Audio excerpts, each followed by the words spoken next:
Welcome, everyone. We've got a special guest today. He's returned from the grave. Zombie. He might be a zombie. It might be an eldritch horror. Jeff the Brown is here.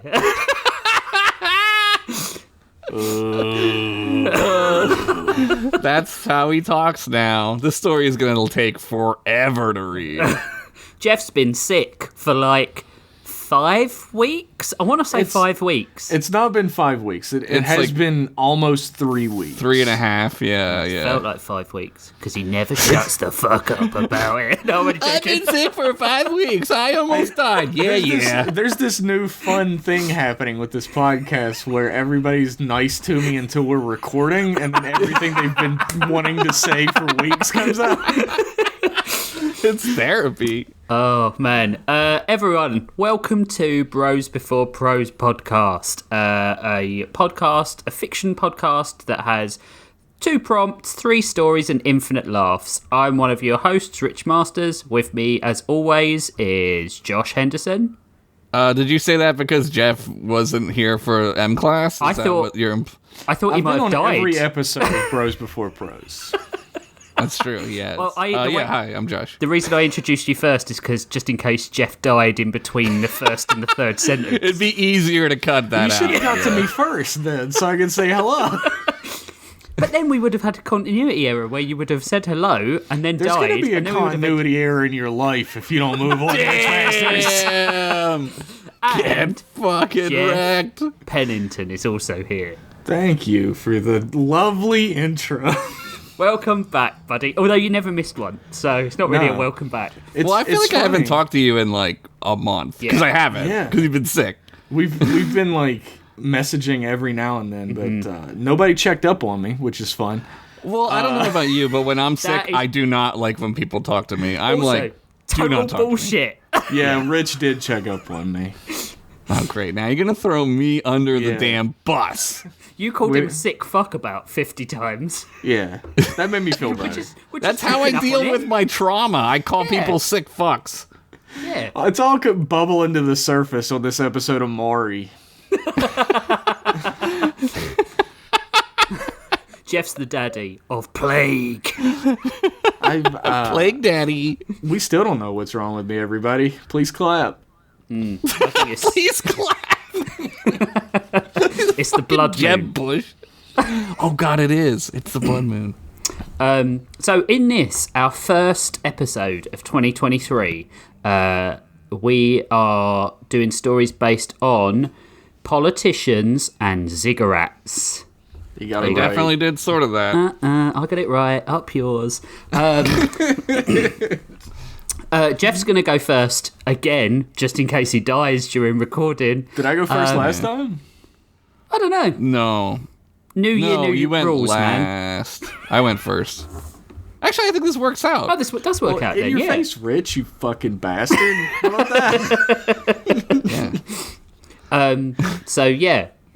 Jeff, take it away. Well, now that I'm closer than ever to the grave, this should be a really spooky one. Oh, hell yeah. I've made it this far without coughing. I'm actually pretty proud of myself. You got a lozenge? We've been talking for like 40 minutes and you haven't coughed once. Dare I say faking it? Times. You hit mute? Yeah. Seamless. I've muted several times to cough. But anyway. I couldn't even tell. The title of my story is Beneath 3rd Avenue. Ooh. The sun burned high and steady in the air. Oh my God, it started. There it is. The sun burned high and steady in the air above the campus of Marshall University, nestled deep in the heart of Huntington, West Virginia. The busy students moved to and fro on their way to classes or lectures, literally bleeding money out of every pore like a gaping wound. Money that would be siphoned down invisibly into the school itself, like a tick on the ass of a dog, hopeful one day of earning itself a meal. Holy shit, this is fucking incredibly depressing. But somehow this wasn't the horror part of the story yet. One of those students was studious, manic, obsessive, Myrtle Smelly. Myrtle Smelly. Yes, that is her actual name. It's not a joke. Fuck you if you laughed at that, Josh and Rich. Oh, my God, called out. Forgive me. Myrtle was rushing a little faster than the crowds around her, ducking and diving around people as she headed down to 3rd Avenue and waited for the light to change so that she could cross to the Weisberg Engineering Building across the street. Side note, that building is actually named after a guy who founded the copper company I used to work at. Oh. I never met him personally because he was dead as fuck by the time I started to work there, but his son was the head honcho, well into his 50s at that point. The funniest thing about this Weisberg Jr. is that he looked exactly like the portrait of his dad he kept in his office. It was fucking uncanny. I made one joke once during a lunch that the older Weisberg must have just faked his death to carry on as the new one, and everyone got really quiet. One of the women at the table shamed me for making fun of the dead, and everyone agreed. And I was straight up fucking incredulous that I was living this moment.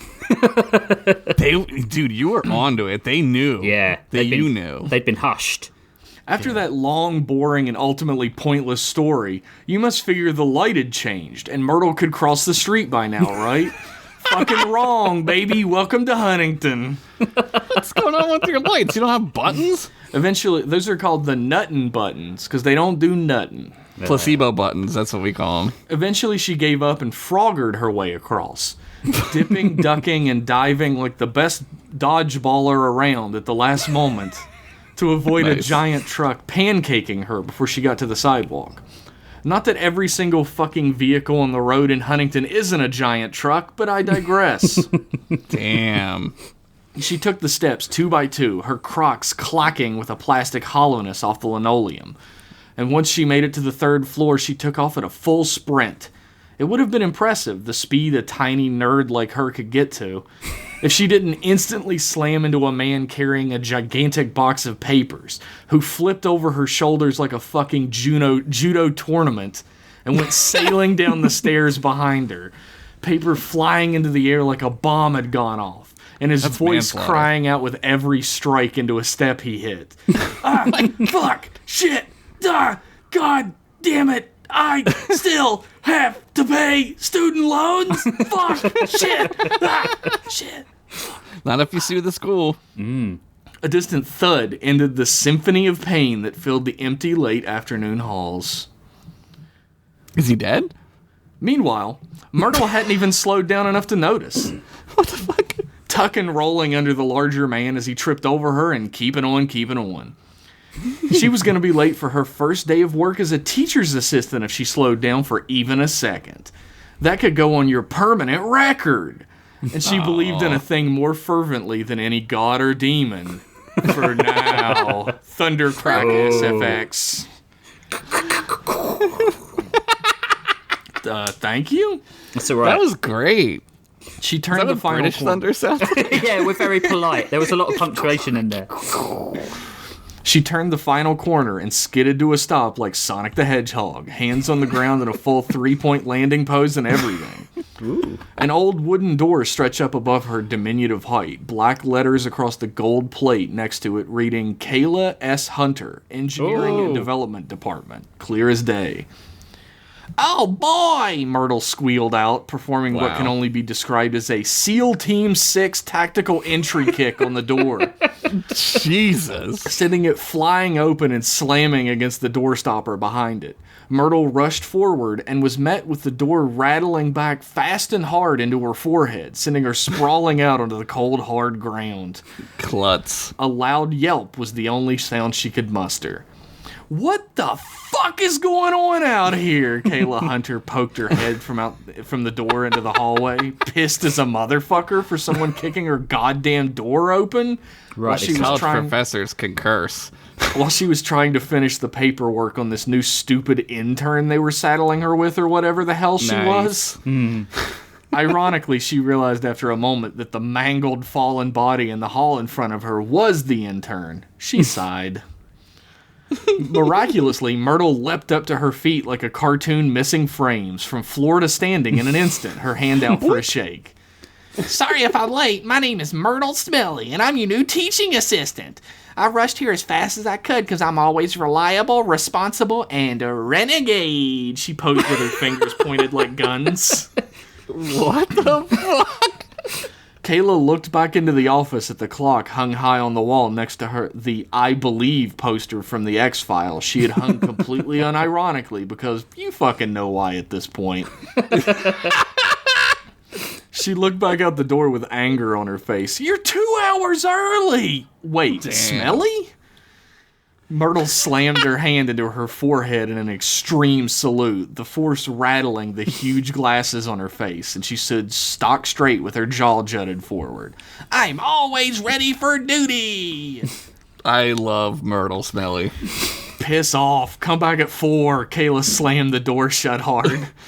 The wind sending Myrtle's wild curly hair spiraling out of control around her face. She tilted her head in confusion for a moment, and then scratched it in deep thought. What had she done wrong? I don't get paid enough for this, Kayla murmured to herself as she walked back over to her desk and plopped down into the old worn leather chair she bought herself to furnish it. The rolling office chair always felt like it wasn't fitting for a professor/adventurer.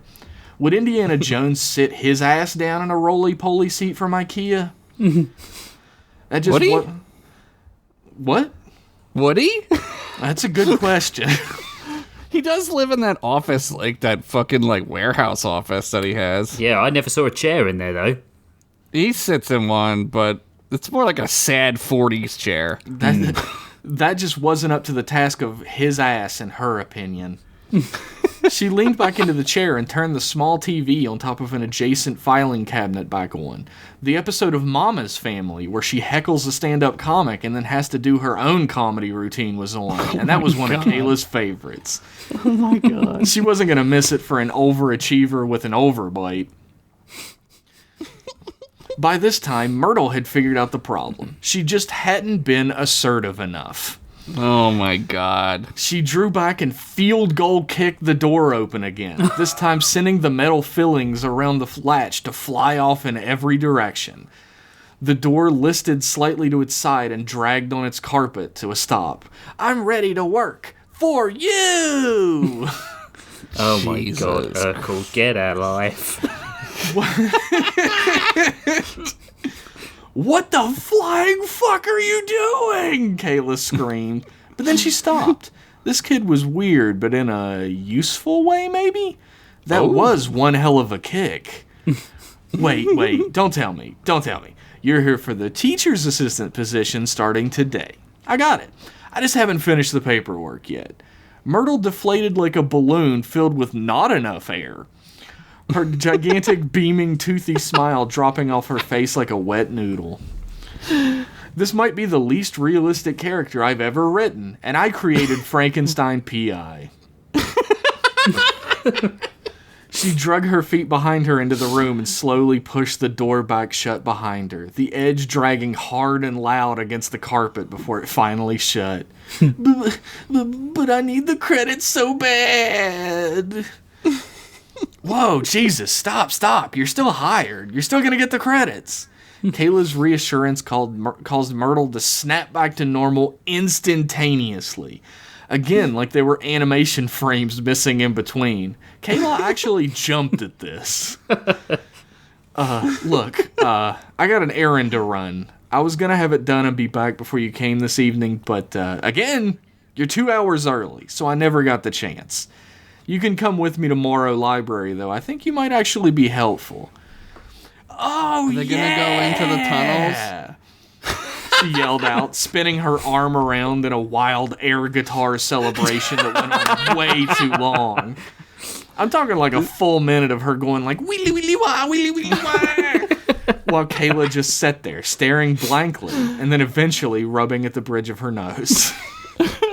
I love this character. What are we looking for? Myrtle finally asked. Some cool old book about buildings? Or building buildings? Or building on building buildings to learn about building buildings? Oh my god. Jeff took a moment to actively regret writing this character into his story. And think about whether or not to switch them out at this point. It's only page 3. That's doable, right? Oh my god. Kayla slid her leather bomber jacket back on and picked up her silver cane from the umbrella holder near the door. We're looking for a hole. For the first time since she was created, Myrtle looked both worried and just a little curious about what kind of hole we were talking about. Yeah. A few minutes later, Kayla and Myrtle stood in front of the security guard at the ancient-looking entrance to the underground Morrow Library stacks. The student security was reading a book called A Modest Proposal as he ate a sandwich voraciously when they arrived. But you guys didn't get that one, huh?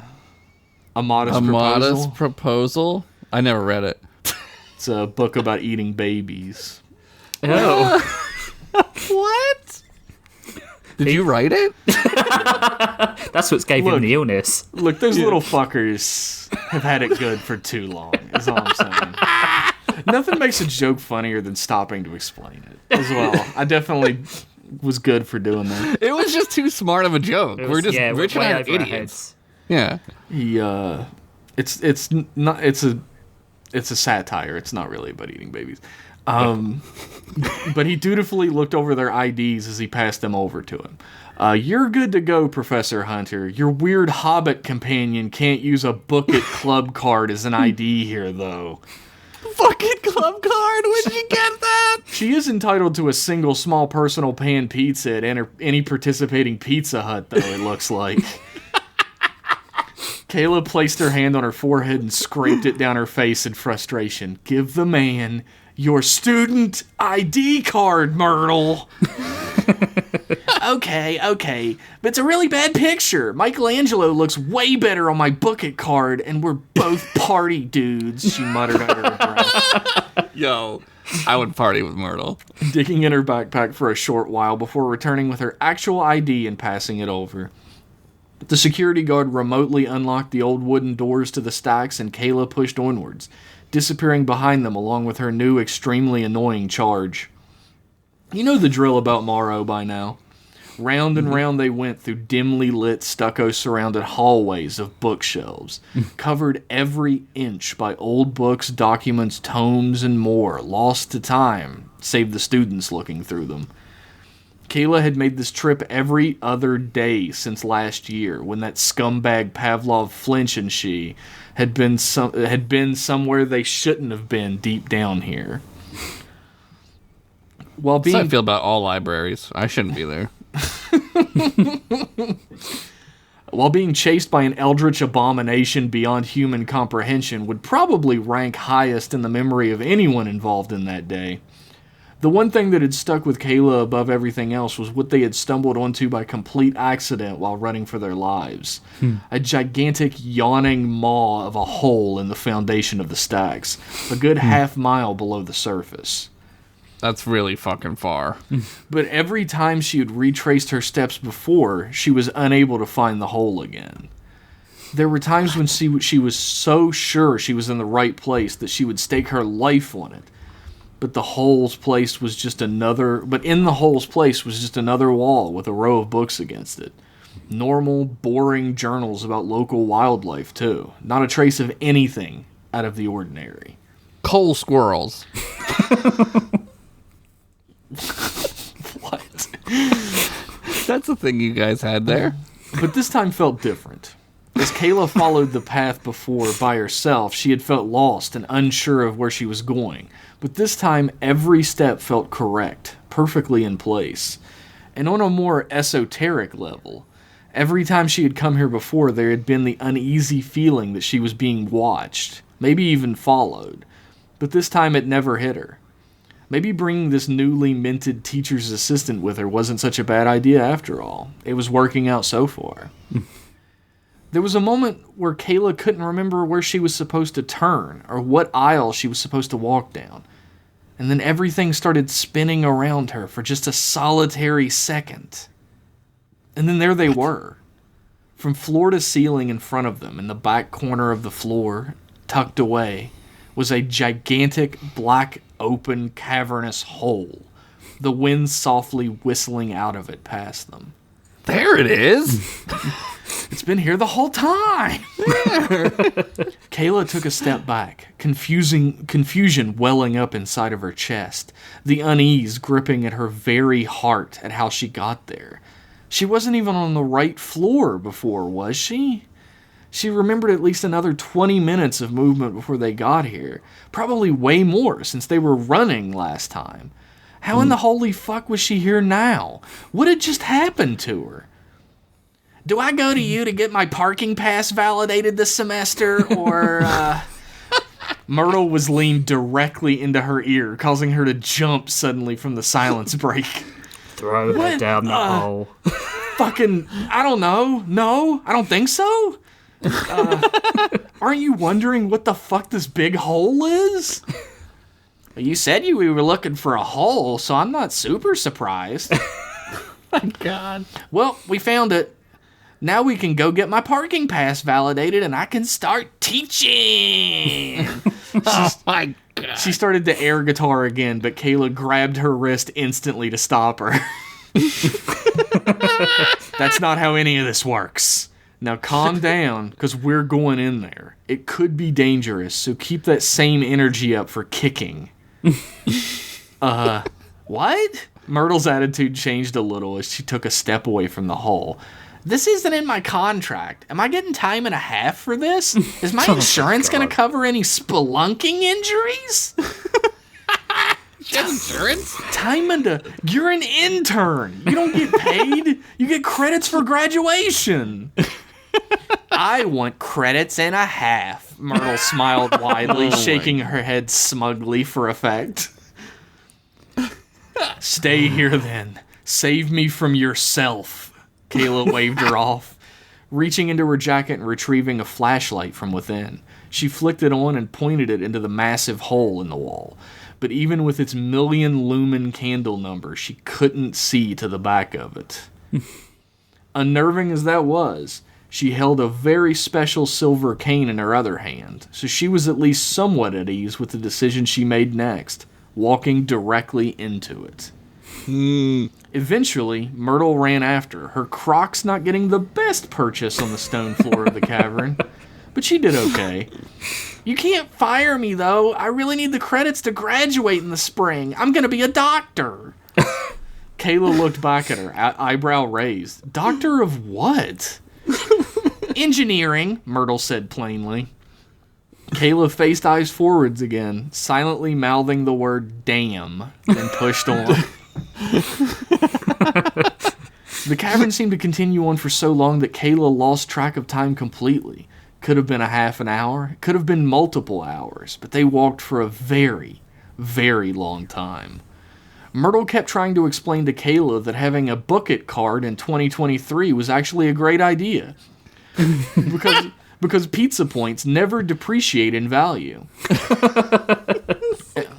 NFT scam. And when the market finally collapses on Bitcoin, then investors are going to come running. I knew it. Myrtle's a fucking genius. For her part, Kayla didn't listen to a single word of it. She had gotten all the pizza points she ever needed back in the 90s, when a personal pan pizza was as good as gold.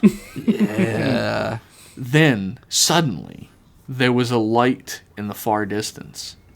A murky blue light that pulsed just slightly, like a flickering flame. The two unlikely traveling companions exchanged glances, and then took off at a jog, both of them thankful the oppressive darkness would finally be behind them in a moment. As she got closer, Kayla began to feel a pit develop in her stomach. That light belonged to someone, or something, intelligent enough to make it.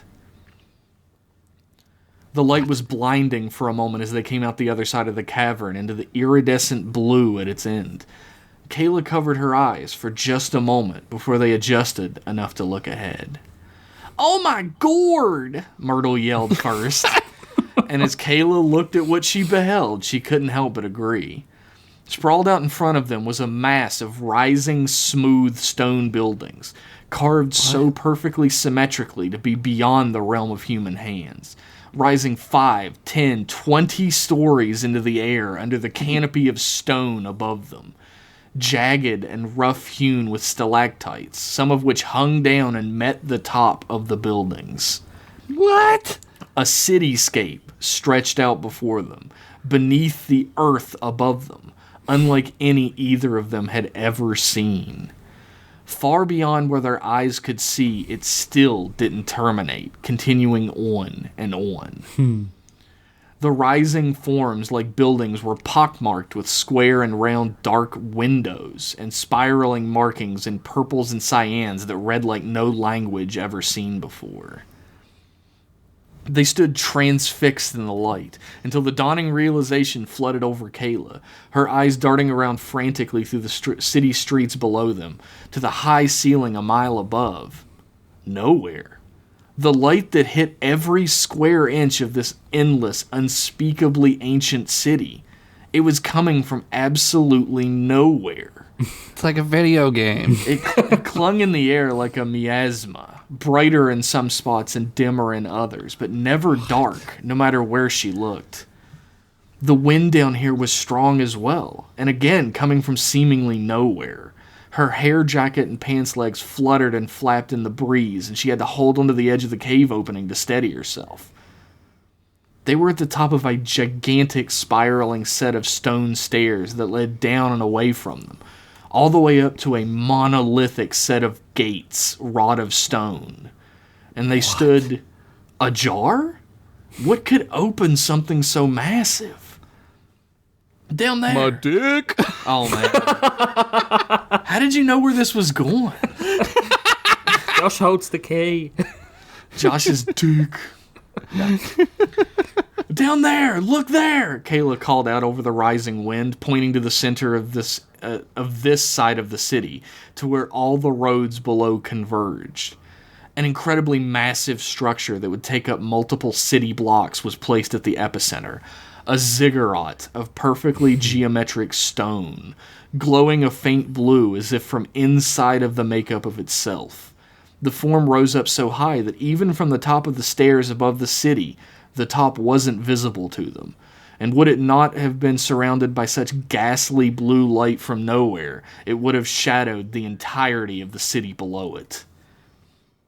At each corner that was visible to them, a statue stood. And the realization barely ebbed into her mind before she felt the chill in her blood. Each one of them was the same elongated, golden-touched form of the dead body she had found in the tent during the blood moon ritual with Pavlov Flinch. She opened her mouth to express something, anything, to get this thought out of her mind as she desperately wanted to, but it was interrupted too quickly by a stone slamming into the back of her head, sending her to the ground with a single stroke and denying her the consciousness to continue. I think you've looked enough, Myrtle sneered, dropping the bloody rock off the side of the staircase. Well, why did you let her make it here? A man's voice brought Kayla back to consciousness. Her head swirled, and the echoing words took a long time to finally escape her mind. She rolled over slightly, opening her bleary eyes and waiting for them to adjust to the murky blue light that surrounded her still. You said I was meant to bring a sacrifice, so I brought a sacrifice. Oh, no. She recognized this one. It wasn't as cartoonish or loud, but it was most assuredly Myrtle Smelly. At this point, she was hoping that was an alias because it sucked dick as a villain's name. You brought a member of the Silverblood Society, you moron! Don't you understand that they're the ones who stopped the Blood Moon ritual last time? The man's voice erupted furiously. There was something incredibly familiar about it. Her eyes Colonel were... Sanders. It's Benoit Blanc. No. Foghorn Leghorn. It's Foghorn. Her eyes were adjusted by this point, but all she could make out was that there was a man in a suit with gray hair standing with his back to her, and Myrtle was standing in front of him, talking up at him. By this point, Kayla also realized she wasn't tied up with anything. After years of doing shit like this, she'd gotten really good at waking up faster than could be anticipated, but it felt really stupid not to tie her up first.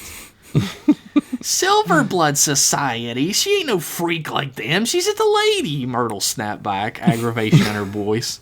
The man held up a hand, and she backed off, losing the fire in her eyes immediately. Remember your place. Remember who you are speaking to.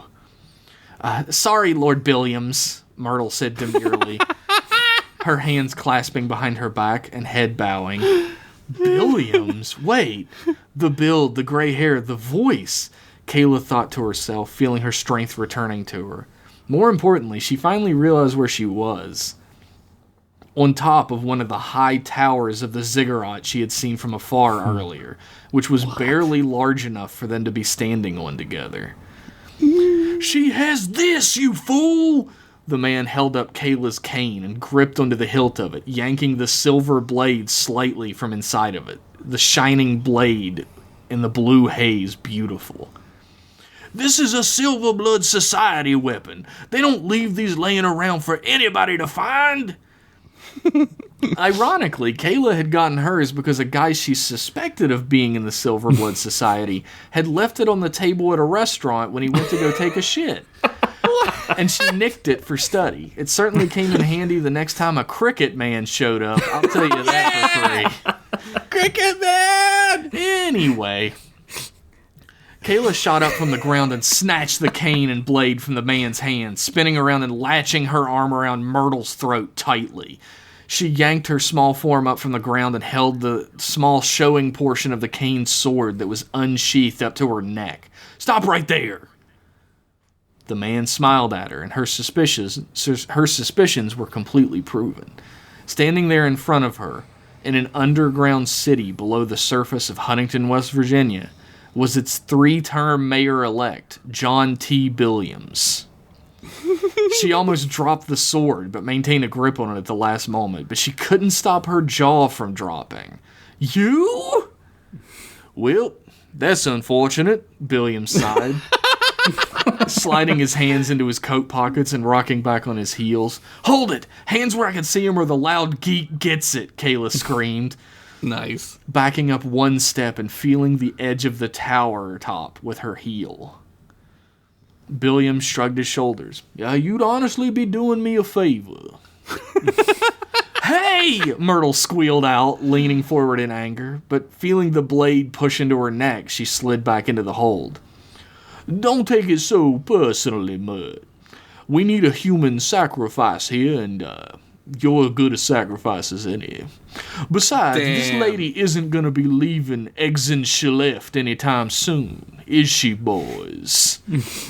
From behind Billiams, multiple sets of elongated fingers slithered over the edge of the stone dais they were standing upon. Tall, sloped, pointed red hoods raised over the edge next, deeply inset darkness underneath them, save for dozens of small, yellow, glowing eyes that seeped a strange yellow incandescent goo onto the stone tower top. The unmistakable robes of the acolyte of the third birth fluttered, tattered and stained from the shoulders of massive, dark beasts who jutted multiple small arms from their shoulders and backs like spines on a porcupine. Terror welled in Kayla's chest beyond her control, and she desperately looked for any way to escape. Behind her was nothing but a straight fall down onto another stone level of the ziggurat. Deadly. But just to the side of Billiams, she saw a hatch in the tower roof. With all of her might, she flung Myrtle into Billiams, sending both of them careening backwards into the oncoming deformed beasts, all of them intertwining and struggling not to fall back over the other edge. Kayla took her chance, diving onto the roof and yanking the hatch open. By the time she ducked into it and onto the ladder and was yanking it closed behind her, a massive recurved claw jammed into the crack at its edge and slashed across her face, barely grazing her, but shocking her enough to send her falling off the ladder beneath the hatch. Bam! Her back hit the hard stone at the bottom, and her sword cane went clattering across the floor away from her. Everything around her was stone and hazy blue, but the siren call of the horrors above her filled up her senses far more than her surroundings ever could. She struggled to her knees and clattered across the floor to her sword, grabbing it just as the hatch above the ladder was ripped off its hinges and thrown away into the distance. Scrambling to her feet, she unsheathed her sword and held it straight up into the air as one of the massive beasts fell down directly on top of her, the blade piercing it from front to back and scorching it inside and out with the silver tinge of its make. Yeah. The beast screamed in ear-splitting inhuman dissonance, and flailed its arms around from the searing pain of the blade. But the heft of its body overtook Kayla immediately, pinning her to the ground underneath it. "Ah!" Kayla screamed out, being crushed under the weight, but jagged, clawed hands grabbed the body on top and wrenched it away, freeing her. The second beast was her momentary savior, who threw the first away like its comrade meant absolutely nothing to them. They were cousins! The body bouncing off the stone wall and laying limp and dead. Kayla had a moment of relief to see the doorless exit at the end of the stone ziggurat, next to where the beast had landed before its kin swiped its gigantic hand at her, sending sparks flying from skidding against the floor. With all the force left in her at the moment, she pressed her boots to the ground and pushed off, doing a weak, awkward somersault directly between the massive beast's swinging claw and his body. She landed crouched on the other side, unsteady. From there, she ran and she ran hard. Passing the first down beast, she lashed both hands onto the blade of her cane sword and yanked it from inside of its guts, sending a torrent of blue-tinged blood pouring out of it. She looked back at the sheath sitting on the floor in the distance, oozing the green purification slime from within it.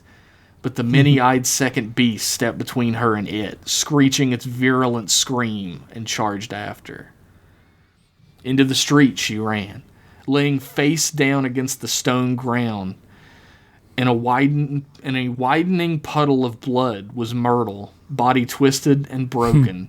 She must have fallen off in the scuffle.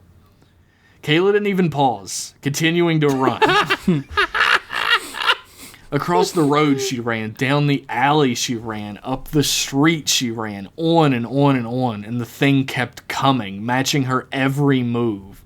There was no way to tell whether she was going further into this nightmarish underground city or getting closer to those massive stone gates that lead to the cavern out, but she pushed on blindly anyway. But the beast was larger and did not tire as a human tires.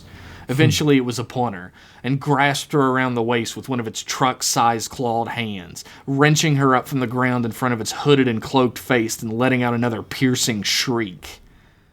Kayla screamed as well, the hand around her tightening and crushing her midsection. Blood erupted from her mouth, muffling the scream, and the beast let out not an inhuman scream this time, but a very human sound indeed. A hateful cackle from deep within its lungs. Damn. But in that moment, Kayla finally freed her sword arm and drove its blade deep into the center boiling yellow eye of the thing. The cackle was gone, the painful shriek returned, and the beast fell backwards against one of the stone buildings, its weight causing the small structure to completely collapse on top of it, the stones creating an avalanche that threatened to overtake Kayla as well. She turned to run on her heel, but the stones still enveloped her, and bashed into her head, back, legs, and midsection, sending her sprawling against the ground, all wind knocked out of her. With shaking hands, she pushed against the fallen stones that had pinned her legs, but they wouldn't move. She lay back against the cold, wet ground there for a moment, trying to figure out her next move, battered and bloody as she was, and without her sword now, too, as it had been lost beneath the stones and beast. She looked upside down the distance of the street she had laid on. There it was, tall and grand, majestic, and inhumanly structured as ever. The stone gate that had led into this labyrinthine hell to begin with. But the gate, once ajar and open, though too large for any human to have done so, was now sealed tightly shut. Uh-oh. Kayla lay her head back down and sat silently for a moment. In the distance came 1, 2, 5, 10, dozens of rising cacophonous shrieks in the hazy blue undernight. Beasts come hunting fresh blood. To be continued. No! Hey kids, if you want Kayla S. Hunter to live to see another adventure, ask your parents for permission to call 1-900-KAYLA-LIVES to vote for our hero to survive. On the other hand, if you're a sick little shit and you want Kayla S. Hunter to get murdered by the Monster Mash, Ask your warden's permission to call 1-900-KILL-KAYLA today. Votes will be tallied, and then I'll write whatever the fuck I want anyway. $12 per minute surcharge. I hope the blue M&M wins. Kill Jason Todd. Rest in peace, Jason Todd. That was so good. Thank you. You wrote that when you were sick? I wrote that when I was sick. You told us you'd not written a good story. That was amazing. It's not that funny, but it's got a lot of action. We wrote these stories over the Christmas period. None of them are going to be funny.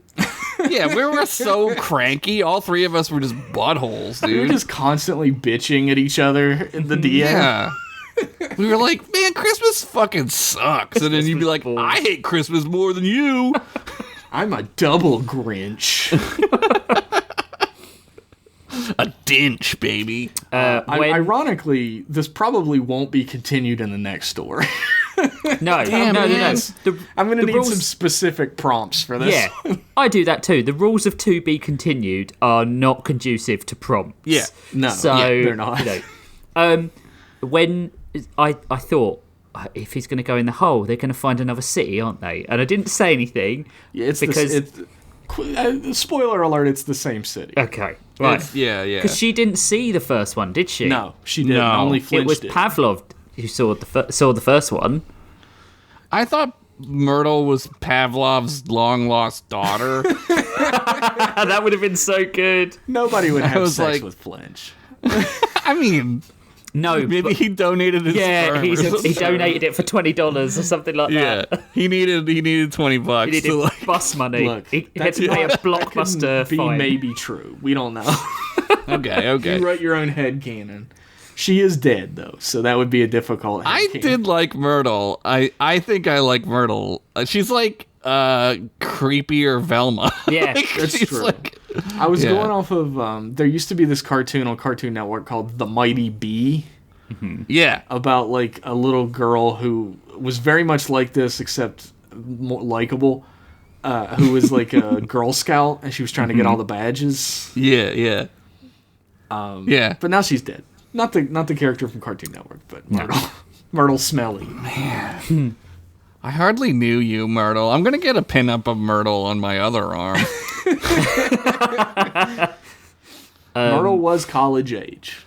She's actually going to graduate next semester, or so she said. I don't know. Well, she was Not anymore. Yeah.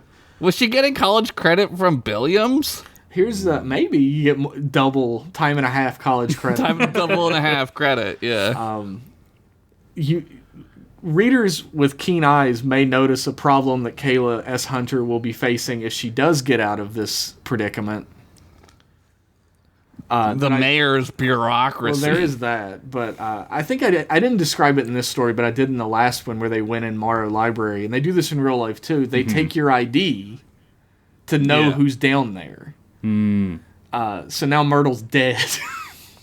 So how's she gonna explain that? She's still down there. Anyway, bye. Wait until we get the prompts courtroom and unsolved murder. And child murder. I'm waiting for those prompts to be continued.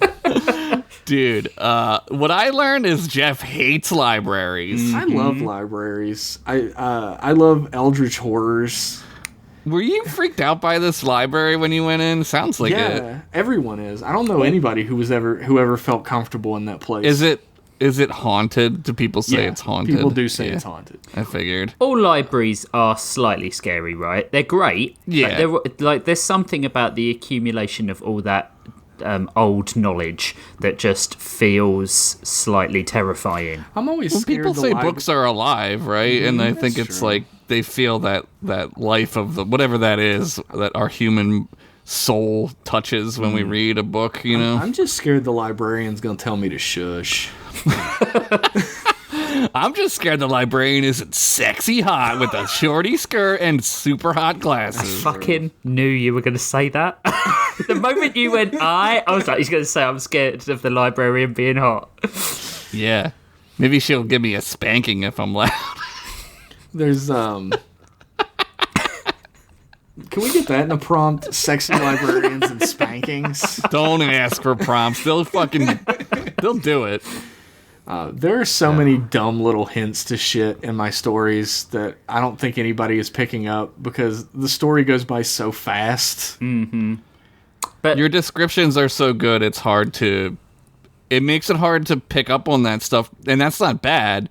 I think that's like the art. That's like your that's like your fucking style, man. Like also, it's crazy good. imagine when people who kickstart the book at the end of the year get it and they will read all of these little nods and they'll be like, oh my god, I know the story, I know what's coming.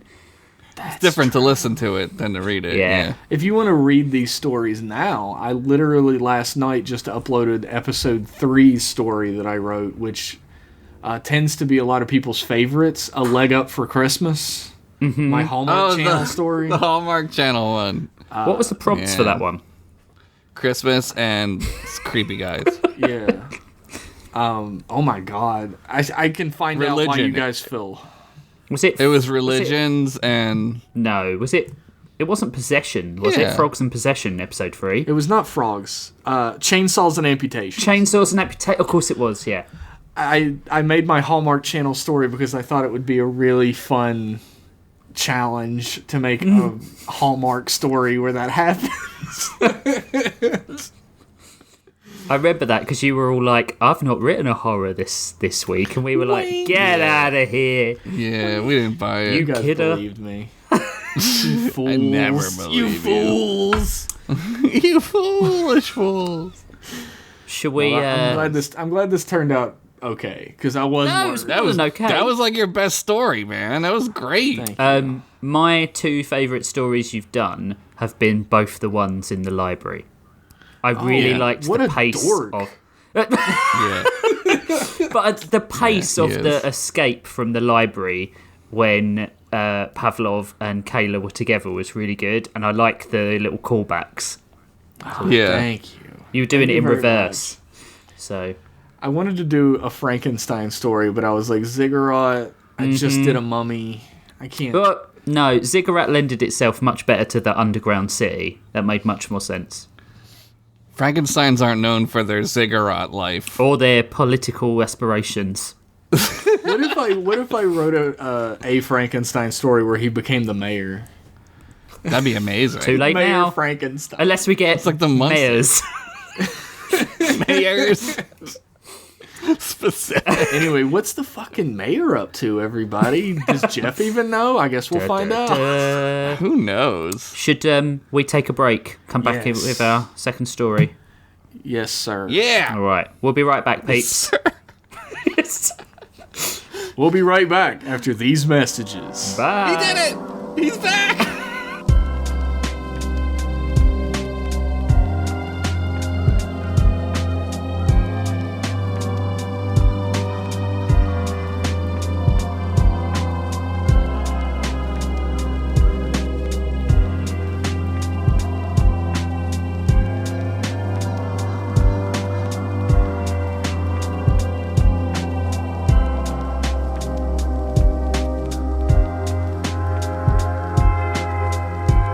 Welcome back, people.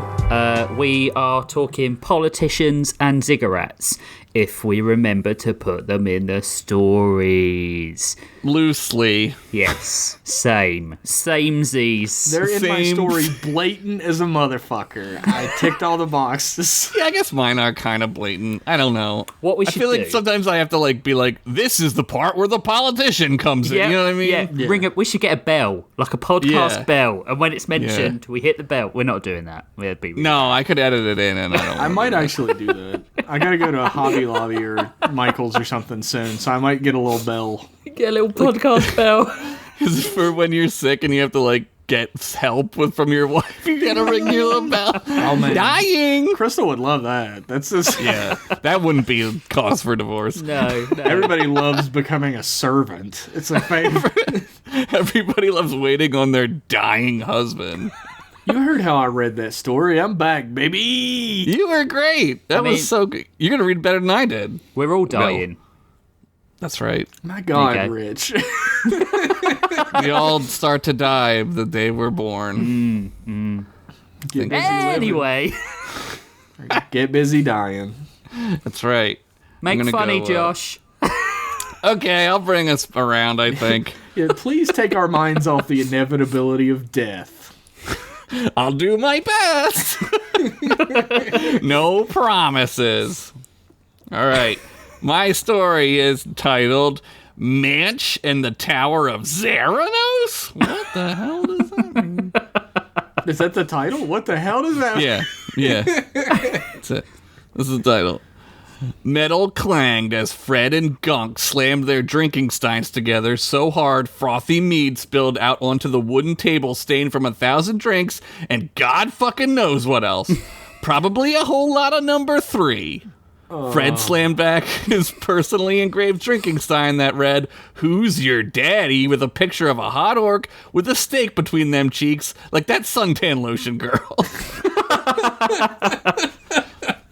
He had won it from a Darno steakhouse that was a limited edition, which made it amongst the top 3 most valuable and enchanted objects in the entire realm. Beat ya! The beer stein? Yeah, it's magic. That's how you build a universe, guys. Just throw in a magic beer stein and don't ever explain it. I am ready to put money up on this project. Yep. Beat ya, Grunk said as he slammed down his mug. A cheer rose up from the crowd that had gathered around to watch this amazing demonstration of athleticism that was binge drinking until you almost die. Yay! But to his astonishment, Fred had already moved on to a second drink and was slamming that down. And instead of a mug, he was using an enchanted teapot some wizard had turned alive. Well, Fred supped from the teapot spout. The teapot was just twerking and booty jiggling, and Gunk was pretty sure that his spout was also his peener. The crowd roared as the party was reaching Richter scale levels of epic. Gunk did a spit take as he was now sure that the spout of the teapot was a peen because he didn't think it was mead coming out anymore. More froth for the table. This is disgusting. Who wrote this? Talk about a lot of head, am I right? Peppercorn said as he dipped in and out of consciousness, having one too many Dixie cups full of elven nipple nectar. Some people say that's a girl's drink, but if that's a girl's drink, consider me Nancy Reagan. Fred, the girliest girl. Yeah, I don't know why. It was like 2 a.m. With her pigtails and a stick and a hoop. I could have gone with Pippi Longstocking, but Nah, it's better this way. Fred! Duncan yelled over the crowd. He was carrying a new round for the table as he bobbed and weaved through the patrons, trying not to spill a precious drop of malt beer. As he reached his seat, he placed the round on the thick wooden slab. Not to be outdone, Gunk immediately grabbed for another mug and began drinking like a college freshman on the last night of spring break, and he/she had only seen one whole titty the entire time? A waste. Such a waste. Making up for lost time. Fred, Duncan went on, regale us with a tale of your legendary exploits, my good man. Duncan picked up a drink and clinked it against Fred's mug. I don't know. All my stories are boring. Plus, I'm not really good at stories, like telling them. I'm more like situationally funny, Fred said, as he looked into his empty mug. Come on, Fredo, Chickpea said. You, have to tell us a good story so we can, listen to it or whatever it is we do on this show. She's got it. Gunk slammed down his now empty mug and began to chant, "Story, story, story," as the rest of the crew joined in, and so did the teapot. "Story, story, story," in his little teapot voice. Was his lid going up and down as he Yeah, said his it? lid was moving, yeah. The clinks of the lid are too loud. You can't even hear the voice. It's just moving. It's not saying anything. All right, Fred relented. But if I'm going to tell you a story, Daddy's gonna need some story juice. And with this, Fred held his empty mug up till someone poured something into it. It didn't even matter anymore. This happened about 5 years ago. As Fred trailed off, the words 5 years ago were scrolled on the screen as the camera panned down to an empty, desolate desert. Heat rippled off the sands, which were white and chalky. Heat also rippled off of Fred's pure cum gutters and glistening chest. If there was any moisture in that desert, it surely was from your mama, who would have probably said, "Boys, don't come home tonight because it's so hot in my nethers that mama's going to have a clam bake down at the seafood panties," if you know what I mean. That was literally the worst. That's what I said last night. Do you ever write something and feel like it was the stupidest thing? That's what that was. Fred stumbled along in the sweltering wilderness as days became weeks. He had long since run out of food, and the only water he had left was a tiny droplet of dragon sweat, which works kind of like lembas bread, but is totally an original idea and not something I stole. Anyway, as Fred lifted the remaining vial of dragon sweat to his mouth, he found no cooling sensation hit his tongue. "Well, that's that, I guess," he said as he plodded along. Holding his hand up to his face to block his eyes from the sun's, Fred looked in all directions. There was nothing. Absolutely fuck all, zilcho nothing. Sand covered his body. Sand was in his beard and in his eyes. He could feel the grit wearing away at the layer of the moist gelatin that was supposed to keep his eyes fresh and working. He coughed and could have sworn he coughed up some sand. Impossible to tell since there was sand everywhere, and he was now pretty sure he was actually going insane from thirst. After another day and night, which was still really hot because this is a fantasy-ass desert, it's hot all the time, and I don't have to follow the rules of real science. That's why I chose fantasy. You can do whatever the fuck you want. After another day and night, Fred was sure he was going to die. He fell forward as his face buried into the hot sand. His brain was dry. For a moment, he thought about drinking the sand. Oh, what he would give to have that be sufficient to quench his thirst. Even though he hated sand, he would drink a gallon of it and endure its grit just to feel satiated.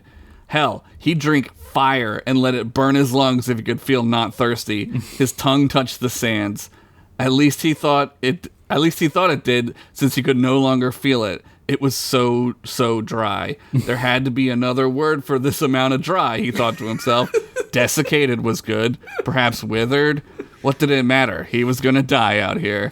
He began to close his eyes. Everything grew darker and darker.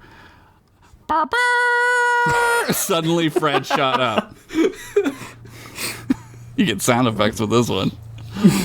All around him was yelling and screaming and the sound of bone cars and boner cycles just revving like this was a Fast and the Furious 69, a Fast Christmas rated NC-17. "Grab 'em, boys!" a fucking ripped-ass lizard man said as he flung one of those nets out like they do in the Planet of the Apes. How do you learn how to throw a net like that? Is it from fishing? Fred thought to himself. Pretty sure he was dead at this point, and none of this was actually happening. As the net hit him, the weighted ends, which normally wouldn't be no thing for Fred's muscles, were just enough to keep him pinned to the ground. Dust and sand blew everywhere as it seemed a dozen hootin' and hollerin' weirdos were just doing donuts around him. They were yee-hawing and shit something fierce. Fred peered out of one of the net holes and through the sand and detritus, he could see a motley crew of all kinds of fucked up weirdos. There were bug men. Ants by the look of them. He saw a lizard man. He saw a guy with a scorpion tail, and a scorpion with a guy for a tail, like some kind of Master Blaster-esque mutated desert chimera. There was even a poodle man? All right, sure, why not? There was even a double-headed lizard man, which was like, was that a thing that was normal for lizard people? Or was it some kind of genetic thing? Fred thought he better not draw attention to it if he were to talk to them, because maybe they'd be sensitive about the whole thing. This is what he's thinking about. What set of eyes is he going to look into if he has to talk to this guy? Exactly. Who's to say? Did he accidentally stumble into Burning Man? Fred thought to himself. Grab that meat, boys, one of the giant ant-men said as he spoke pretty good Daranosian for not having a mouth, but, like, huge mandibles. Yee-haw, the double lizard man said as his other head giggled like an idiot. This is sounding real familiar to where I grew up, is what I'm saying. Soon, Fred the Skull Peeler, legendary steak daddy, and self-proclaimed rage artisan was being dragged along in the dirt like some kind of helpless, weak mama's baby boy who needed a suckle from his wet nurse's teats. Fuck, this sucks, he said. Quiet, cur, the Ant-Man said as he prodded Fred with a blazing hot brand. It left a burning SD. Heh, that's coincidental, Fred said. Hey, this wouldn't happen to be Burning Man, would it? But before Fred could finish, a swift boot hit his jaw, knocking him out like a third grader in an MMA fight. Oh, God. Kid wouldn't last like 2 seconds. Nah, idiot kid. Dumb kid. Kids are dumb. As Fred awoke, he sat up with a start. All around him was food and wine and water, dancing half-naked hotties and dude hotties just gyrating their flesh meats. Okay, now he was sure he was dead. He raised his arms to check to see if he was chained down or strapped in. Was this some kind of torture? No, he was free to move. As he did, a sexy cat lady whipped her tail under his nose and held out a thingy of grapes for Fred to eat. What are those things called? Satchel of grapes? Bunch of grapes? If I say bunch, it sounds lazy, like I'm not good at describing stuff. So there has to be a better word for the thing that grapes come on. Fred plucked a grape from the grape thingy and bit into it. I'm glad that you went with grape thingy, even after that deep thought. I guess it's bunch, but, like, doesn't that sound weird to you? Bunch of grapes. Like a vine of grapes? Is it? Yeah, but bunch of grapes just sounds like you could have grapes in a bowl. Yeah. Right? Multiple grapes. It's definitely bunch. It's bunch, but that doesn't sound right. Yeah, it sounds too informal. It sounds like too casual. Yeah, I don't know. They initially grow in clusters called inflorescences. Oh, wow. Wow, that's even weirder. Inflorescence of grape. I'm going with grape thing. Fred plucked a grape from his grape thingy and bit into it. As the juice ruptured into his mouth, it was like Orc Jesus jizzed 1,000 communions into his soul. He tasted the sweet and watery liquid and devoured the entire thingy of grapes. That was excellent. I do love a thingy of grapes. I'd go for a thingy of grapes right now. He then poured wine and water into 2 mugs and began double fisting them like he was over at your mama's house last night, double fisting her grape juice box. That's fucked up. That's fucked up, man. I get a clap for that one. Music played. My lungs to laugh that hard at. I'm burning the sick out of them, dude. Go with it. Music played as he ate until he felt like he was going to die. As he laid back in his seat, the delicate sound of a jingle bell rang out. Quickly, the dancers and waiters all scurried away. The room was empty.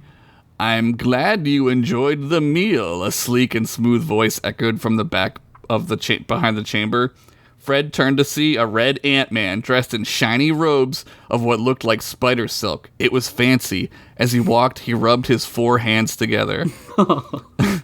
Yeah, thanks for the save out there, Fred said, letting out a 10 out of 10 burp that would have won any award in any of the more civilized regions of Daranos.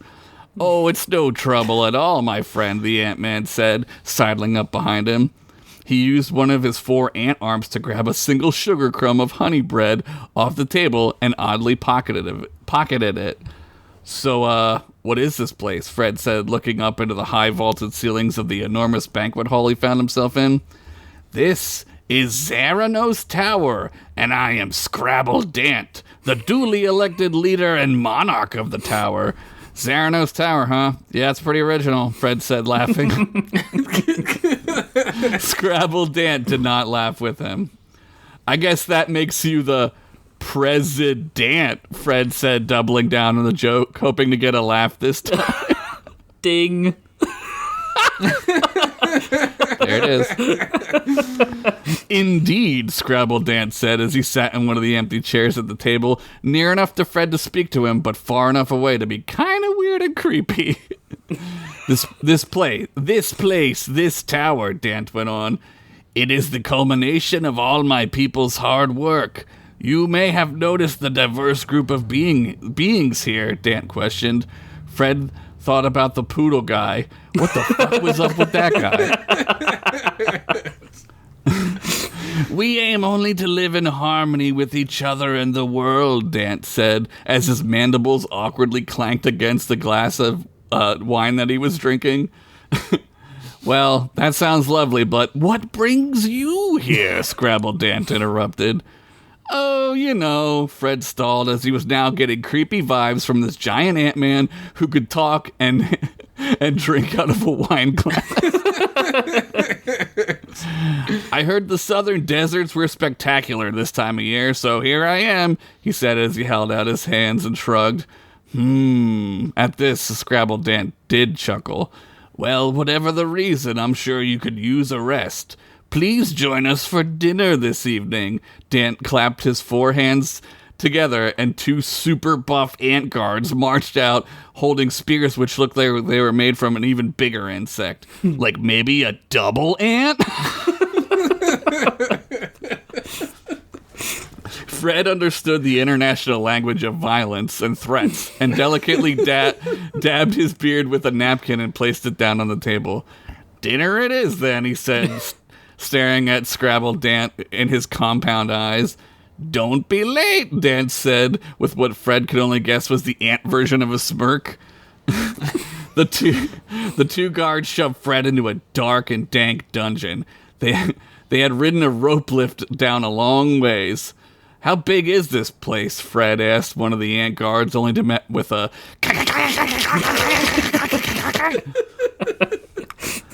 Well, that answers that, he said. As he hit the floor of the dungeon, he heard a cackle of unhinged laughter spreading throughout the dark. He was not alone down here, and whoever was unfortunate enough to be stuck down here probably had been down here for a long time. The place smelled of urine and feces, probably from people pissing and pooping their pants because dungeons are spooky. I mean, yeah.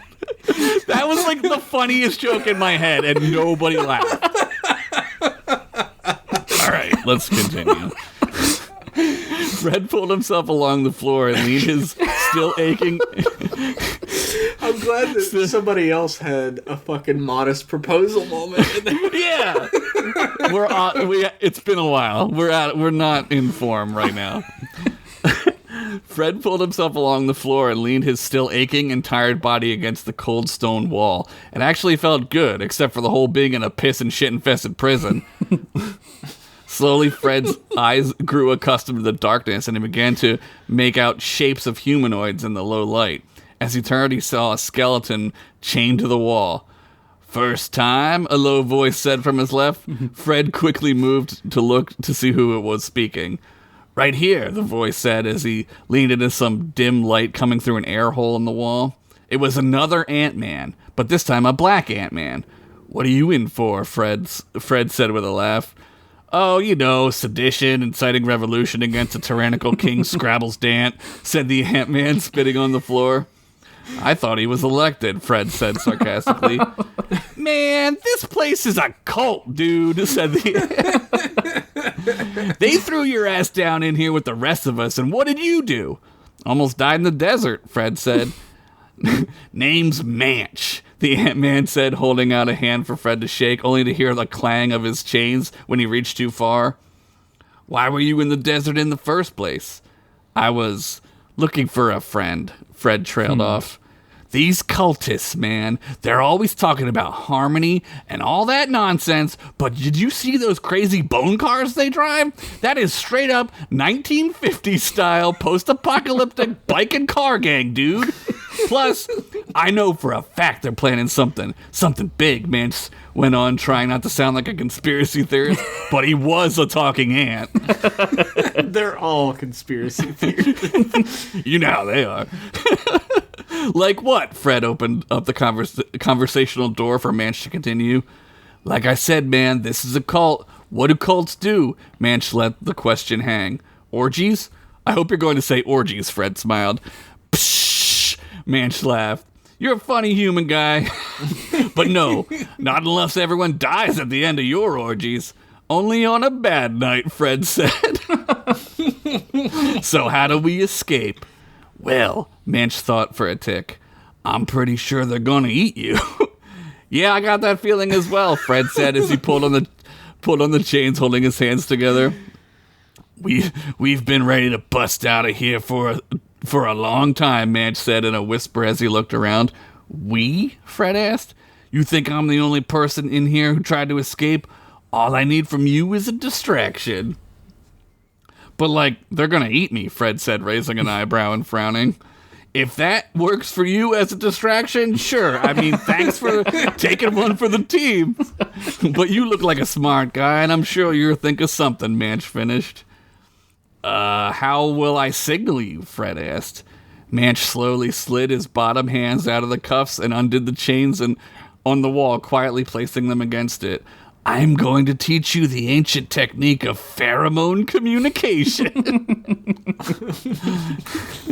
I can learn this? That's how ants talk. I know, but the idea of a human doing that is very funny to me. I can learn this? Fred asked suspiciously. Sure, dog, Manch said as he began to meditate. Follow my lead. The two sat in silence for a bit until Manch spoke again. You know they probably fed you human meat, right? Cut to!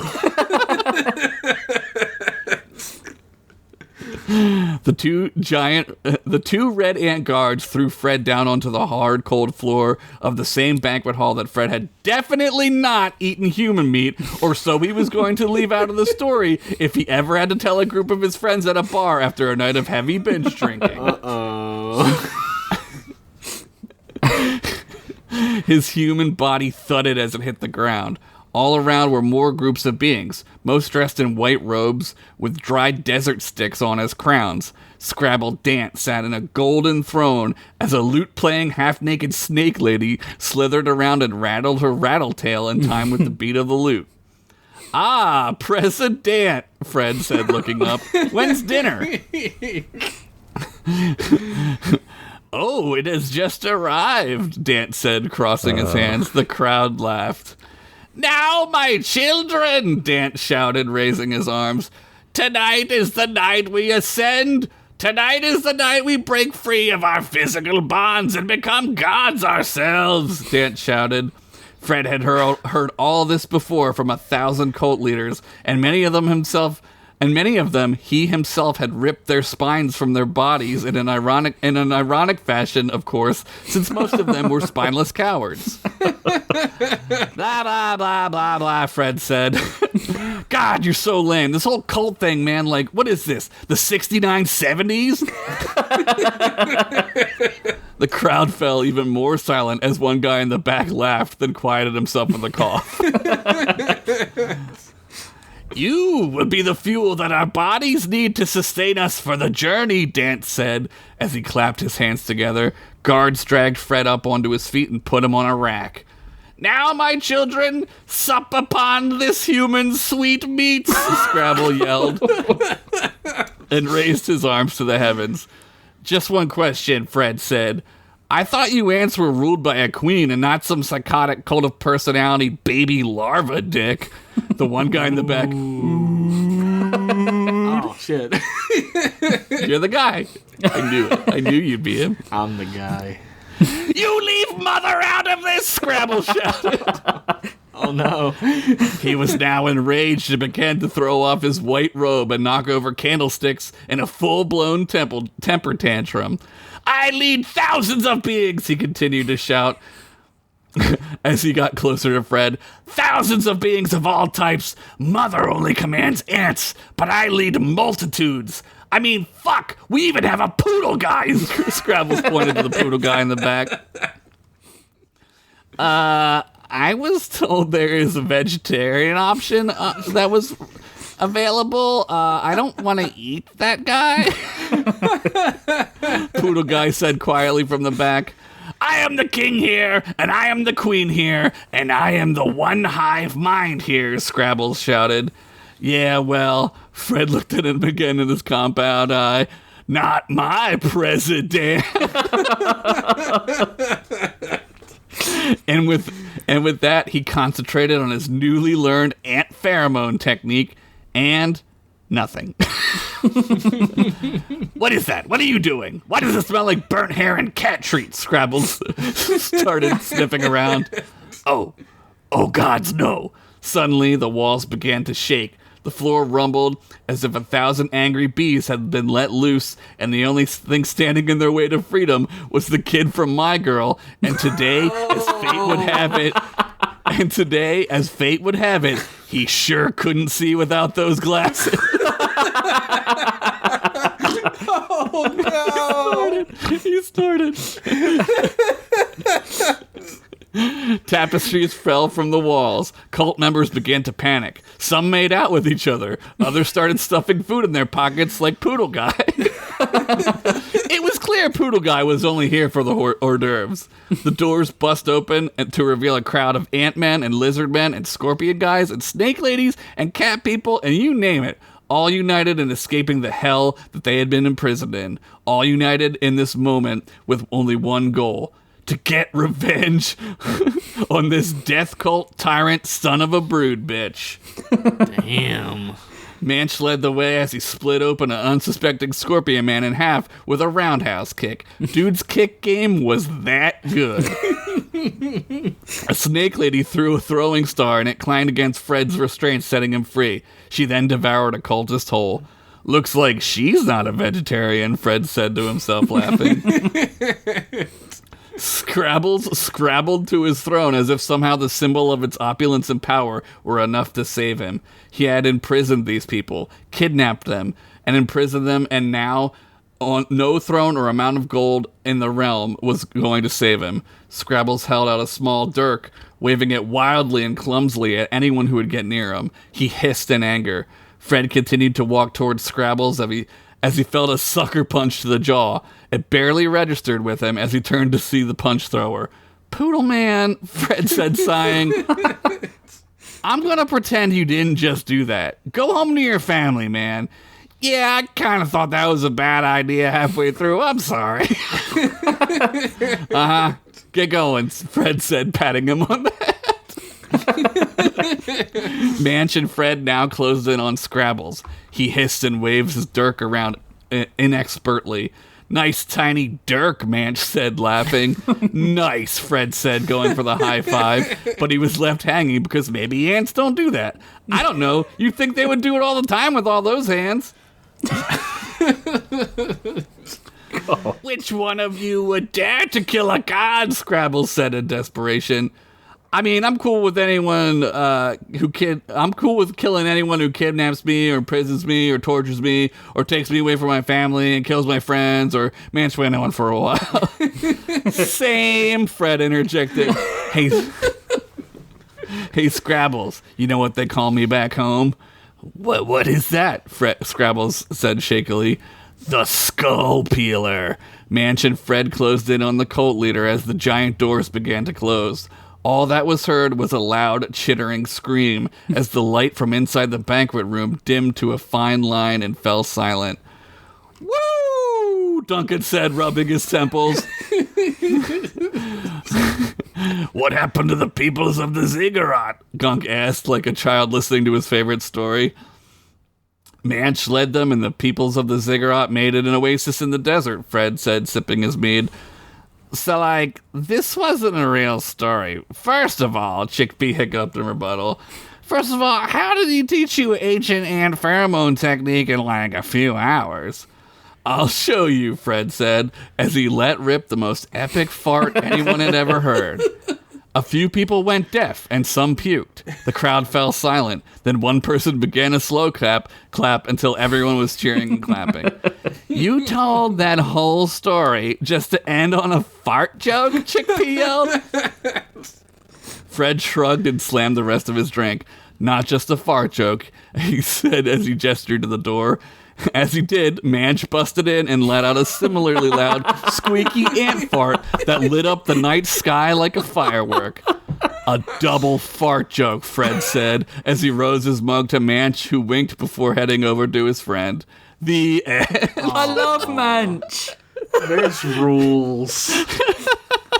That's fucking sick. Fred became Fred the Skull Patter when Yeah. when that poodle man was there. Well, when you have your power, you gotta know when to use it, right? It's true. So I've been playing a lot of that Grounded game, and I must have killed probably 6 trillion ants in that game. I mean, I've killed so many ants that all I can think about is ants. There were a lot of ants in this one. So many ants. And lizard men. Yeah. And double lizard men. That fucking ruled. It was so Every time you introduce good. a new character, I fall in love with him. Yeah. Thank you. And this had all the favorites in it. It had some of your new guys in it. It had some flamingos. It had some of your old guys in it. Yeah, I like the idea of like the story within the story, and like, I don't know. And There also was a part of me that thought you were going to do the story within a story within a story. The story. Like he tells Scrabbles another story. Back. Then he kills him. Then he goes back to the bar. Holy shit. So was it Scrabble's aunt? Scrabble's Dant. Dant. D-A-N-T. I thought it was Scrabble Dant, like one Scrabble at the beginning. I'll type it for you. Scrabble's Dant. Yeah, you got it. Yeah, it was Scrabble's Dant. Well, he's dead. It doesn't matter. Yeah, it goes down or in the is he? Hall of History, though. Goes down in Yeah. the tome. In the tome. It goes in the tomb as I keep typing it. All characters who die in one of our stories get a little list at the end of the book, like in memoriam. It's like the Oscars. There's like who we lost this year. That's excellent. The in memoriam section is like four characters from me, 6 characters from Josh, 87 characters from me. I killed last episode. I think I killed the whole of a planet virtually. Yeah. That's gonna take forever. The Oscars gotta be less than 3 hours, Rich. We can't do this. We'll just put up the planet. Yeah. Yeah. Alderaan. That only counts as one. Oh, it's so good. Oh man. Awesome. Manch, Thank you. New That was favorite. sick as fuck. I can't wait for Manch to return. Very good. Sweet. Should we take another break? You did make me snort, Yeah, I heard which- that. which is an accomplishment, but it would be more of an accomplishment if all of my tubes weren't so full of shit. Yeah, it's because of your tubes. Yeah, I You figured. also got a slow clap. A Yeah, slow I clap did. from me. I did. I couldn't laugh anymore at it. Was that the your mama's grape juice box or whatever? That was God. the my girl joke really fucking got. Oh, the That my was so good. Fucking 10 out of 10 as always. Well done, buddy. So we'll take a break now. There's 2 stories that have been told that the authors have told you they're shit. Let's see if we can make it 3. We'll be right back.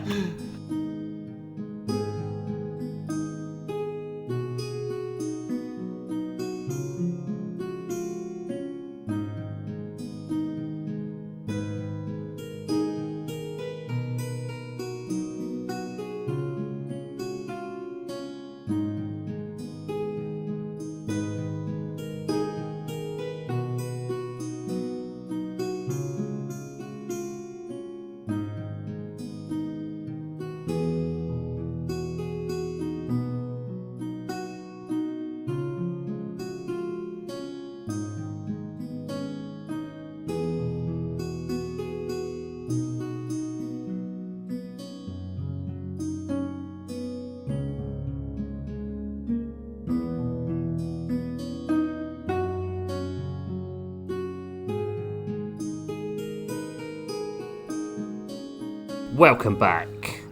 we've had 2 of 3 stories. We could end here, but we're not going to, because we're a 3-part story. That would be weird as fuck, It would be Why weird. Would we do that? We could do whatever we want, Yeah. really. New format. I don't want to tell a story. No, I'm going to tell a story. You do! I'm going to tell a story. My story this week for episode 13 is called Death by the Sharpest Cut. What? Ooh. Like a lightsaber? Funny you should say. Tamiya Santo swung her legs off the scrubfish and gave the beast's scaly throat a stroke before telling her she was such a good girl, patting her on the side and sending her swimming back up to the surface. Tamiya surveyed the structure in front of her, a giant metal and stone statue of a cephalopod with rocky tentacles carved into the wall of the reef. She wanted to smugly ask Hijoki if he thought the intel they had sliced out of that Blue Raven chop shop manager was on the level now, but he wouldn't hear her through the rebreather mask she was wearing or the plastic bag she had taped around her wrist to keep the possessed sock from drowning or smelling like a wet sock. It's like when you break your arm and you have to wear a garbage bag in the shower. Or, Fuck that. or from smelling like a wet sock. No, true. So, she stored the sass and instead approached the structure, trying to remember what the previously 2-armed Blue Raven had told her. She thought of her father briefly. He was a xenotechnologist and would have loved to have seen this, some techno relic of a forgotten species that had some unbeknownst historical significance, like jinkos or pogs, or simple human understanding and empathy. Depressing as shit. The only techno relic I recognize is That's the national anthem of her home planet. yes! Sick. It's canon. She banished the thought quickly. She didn't like to think of her parents much. Ever since they'd been spaced by the Blue Ravens when she was a kid, the act of thinking of them just reminded her of how alone she had been. At least, until Hijoki had bonded with her. She now liked to pretend that her parents weren't gone. They just existed somewhere else. In the precise order she'd been told, she fingered the octopus's statue's rings before chuckling to herself like a schoolgirl. Hijoki shook his head from inside his plastic bag at her immaturity. He really has the moral high ground in a plastic bag. Yeah. As the tentacles opened with the ancient groaning of rusted steel, revealing a small tunnel inside. She swam up it and breached the surface of the water beyond to find a small internal dock and a facility beyond. She felt Hijoki sigh and released him from his plastic prison that some celebrities would definitely pay money to be tied up in. Wow. That's autoerotic as fuck. You trying to get specific on this podcast, Rich? Yeah, what are you saying? This feels vaguely supervillainy, Hijoki said. You always say that. You said that about that cute little library we visited on Faustus 3, Tamiya smirked. You mean the library of the endless pain? The one we had to fight our way out with a date stamper because that slime devil threw the sword out of a window. That's Faustian as fuck. You worry too much, old man, Tamiya smiled, pulling the rebreather away and replacing it with her fox mask as they entered the facility. We have horrible battles all the time. We're due an easy one. Approximately 10 minutes later, Tamiya swung for the fences, expecting the last security officer's head to come flying off in one. But this guy was an absolute beef duke, with a neck as thick as a Thot's Instagram account. Yes! And the laser katana stuck in his meaty head holder. And then the guy just kept coming. As in, he kept advancing. He didn't have an ejaculation problem or anything. Well, we have to be specific because you did touch on autoerotic asphyxiation already, so... Indeed. This last one sure is an easy one, huh? What are you going to do now? Hijoki said at the wrist, the sock smug at her failing. He'd warned her to be delicate with the blade. It was a tool for finesse, not for bludgeoning. The guy charged and swung at Tamia, who ducked easily, then kicked him in the back of the knee and drove him to the floor.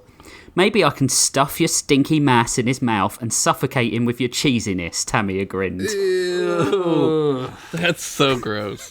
Beef Duke howled in pain and aimed a headbutt at her, which she countered with a knee to the nose. His protuberant proboscis split. Blue blood spraying across the room.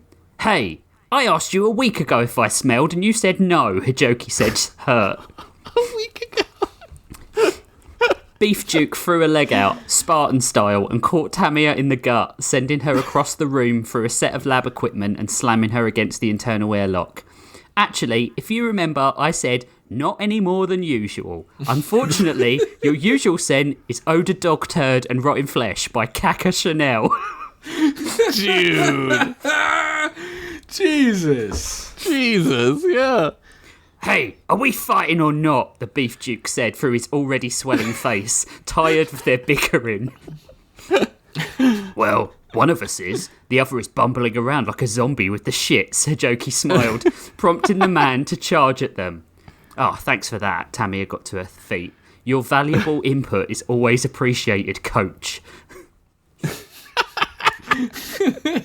Coach.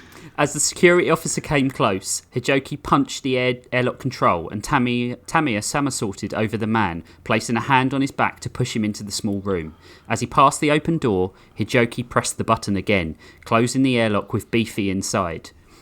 The internal pressure rose swiftly, and soon a very red-faced blue raven was pounding on the window. Hijoki turned to Tamia. Hey, you ever wonder if these guys have a family? He said out the side of his mouth. Nah, people this evil can't possibly have people who love them. 4 light years away, a cute 7-year-old clutched a picture of his burly, meat-necked father while he stared at the stars outside his bedroom window. Oh my God. Hey, little fella, you should be asleep, his mother called from the doorway.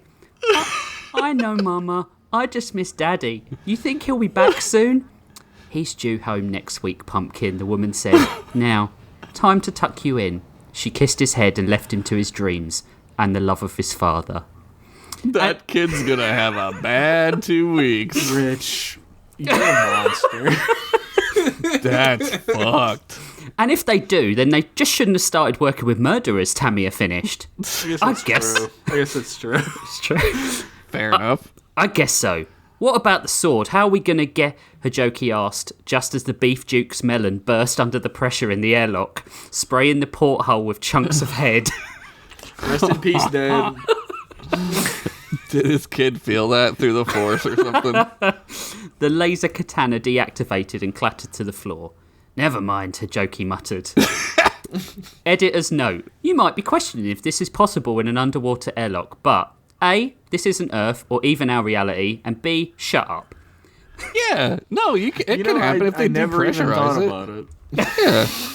I don't think it would explode, it would crush in, but whatever. Yeah, it's different. It's different. It's Look, just, it's just alien, different. that alien race has a bomb for a brain. Okay? Yeah. That responds to pressure. Yeah.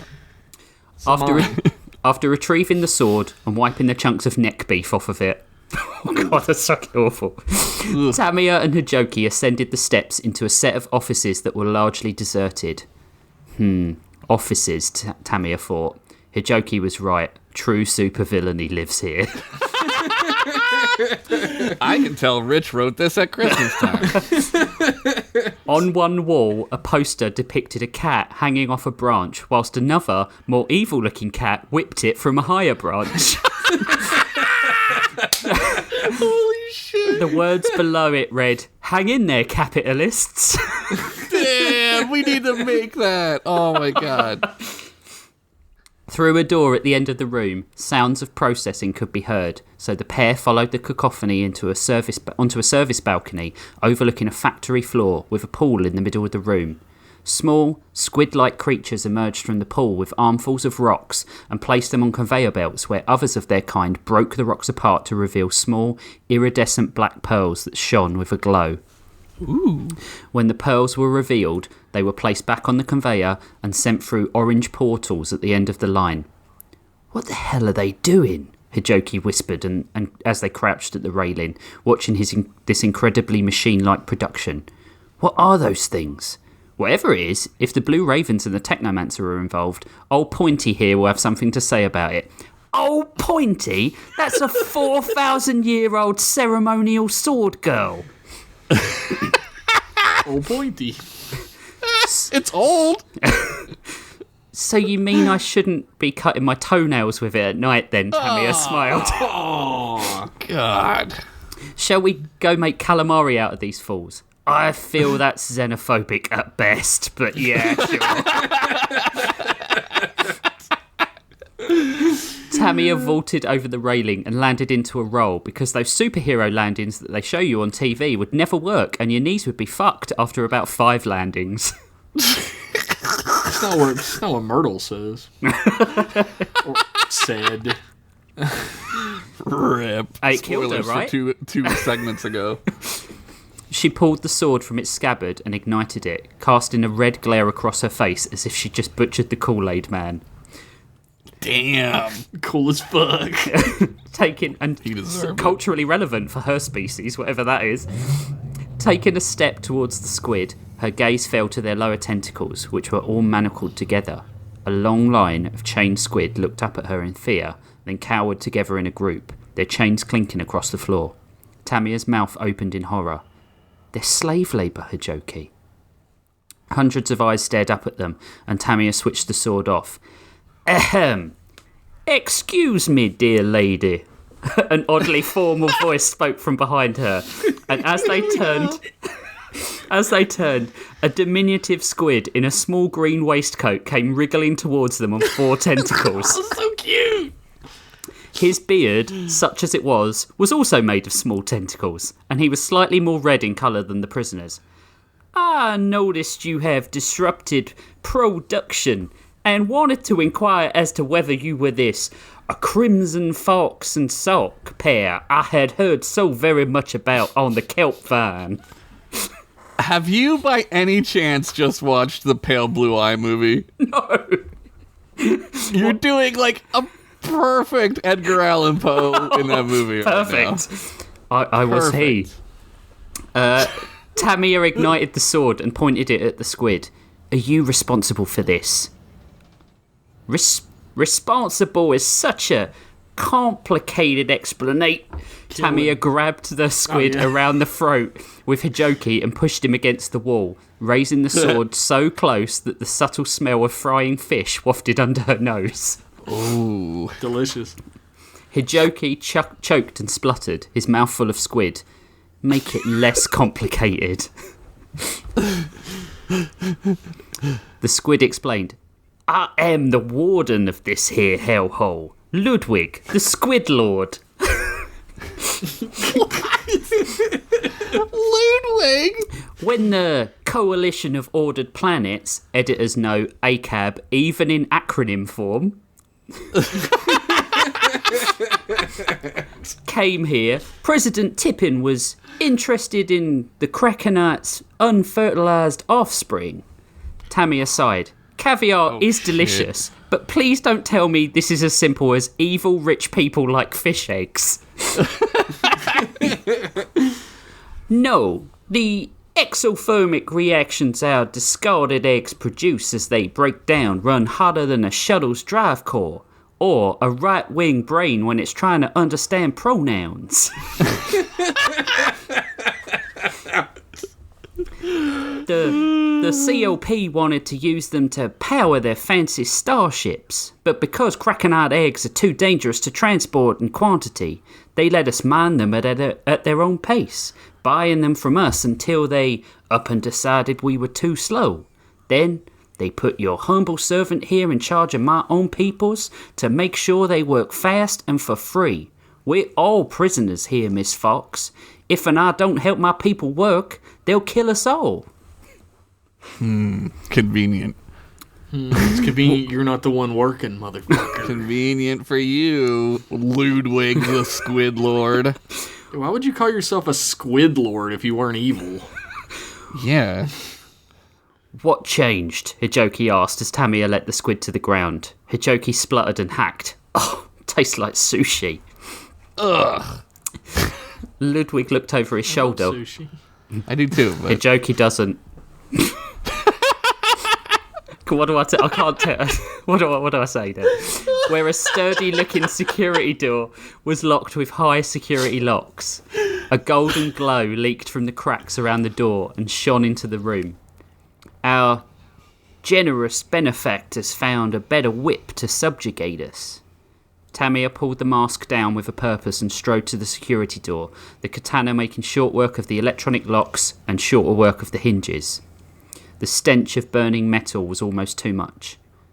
Open sesame, she said as she stepped back, letting the solid slab of metal fall to the floor with a deafening slam. Golden light flooded out, almost blinding them both, but it was Hijoki's vision that returned first, probably because socks don't have eyes.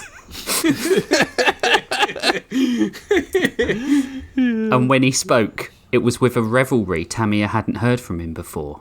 It's beautiful. Tamiya blinked away spots in her vision until she saw what he had been referring to, a hooded, golden man set next to the wall, plucking hologrammatic strings that seemed to connect to his robotic arms. He played the strings like a harp that produced a beautiful aria, and when he looked up at his saviours, he stopped playing and the strings vanished, as did the portals at the end of the conveyors.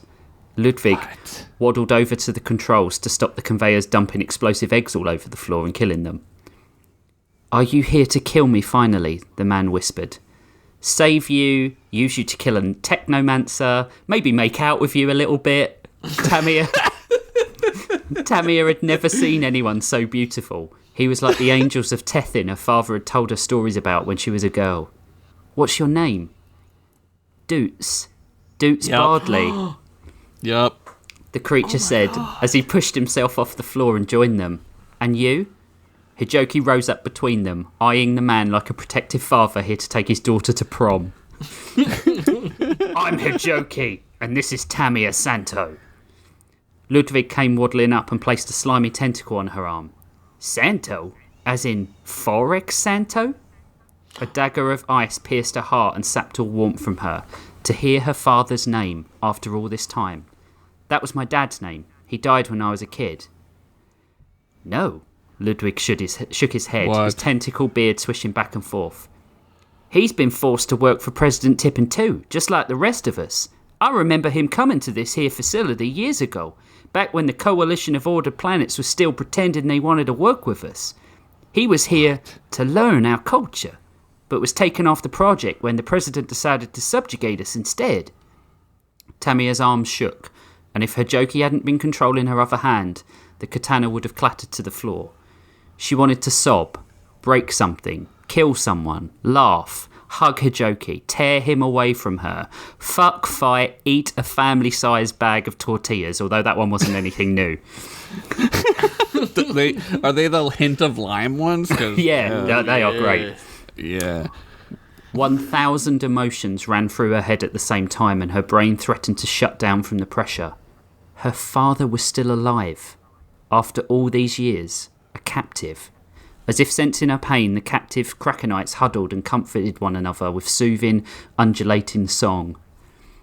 Hijoki rose up to her and nuzzled against her neck. "What next, kid? Whatever you need to do, I'm with you." Tamiya's eyes burned holes in everyone around her before they settled on Ludwig the Squid Lord. "Where? Where else, my dear? The white ziggurat, of course." Ding ding. After Ludwig... We need a bell. After Ludwig had freed his people from their shackles and they had all gathered their things, Doots opened a portal as instructed. The Santo woman had given them all the chance to go, and it was clear that what she wanted to do... The Santo woman had given them all the chance to go. It was clear that what she wanted to do to the ruling politicians that had destroyed her and the Sox families. He could see an aura of blood red around her, the rage emanating in waves that looked too hot to touch. After a decade in confinement, he knew he should run, find his friends and his wife Mookie, and try to live free as long as he could.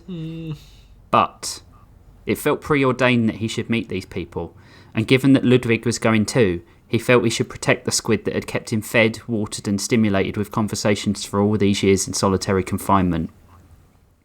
The portal opened in the ziggurat itself, the seat of power for the coalition of ordered planets. The four of them stepped through into a sub-basement, the most likely area to find Santo's missing father, and the Squid Lord brought a scanning device out of his belt.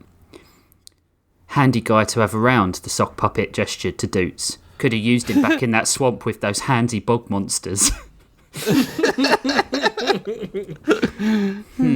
Tamia grunted. Despite the woman's efforts to rebuff him, the sock had tried to start a conversation with her on 4 occasions now. It was clear to Doots all she wanted to do was kill. As if he'd read Doots' mind, the sock turned to him. She's normally more fun than this. You've caught her on a trying day. Odd. Ludwig rubbed a beard tentacle with one of his other beard tentacles. What the hell? I'm not reading anyone from your race in this part of the facility. They must be keeping him prisoner somewhere else. No, Tamir almost growled. Widen the search. This building. A sudden ping came from the scanner, followed by a confused look from Ludwig. He's in the residential quarter. Doots pulled the harmonic strings from the electronic pads of his robotic fingers and gestured with a questioning, raised eyebrow. Play on, Tamia said, without even a hint of happiness. The room was dark, and why shouldn't it be? They emerged in the early hours of the morning in a comfy suite, the soft sounds of sleeping breath in the air. Tamia strode to the bed and grabbed the man by the shoulders, ignoring what she assumed were words of warning from Hijoki.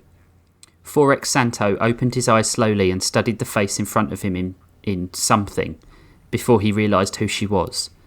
Then tears and a smile came to his face, and as quickly as they appeared, she was enveloped in his arms, and both of them were sobbing. As his chin rested on her shoulders, she felt him tense up and then suddenly say, "You brought friends?" Her father dressed quickly as he explained how he, his wife and Tamia had stowed away on a photonic blade clan ship, looking to get as far away from the COP as possible, when their transport had been attacked. He had feared them dead, so threw himself into his work, later forced into work by the Coalition and their president, Gilly Tippin. At the completion of his tale, Forex looked confused as the others seemed to be prepping for confrontation, not extrication.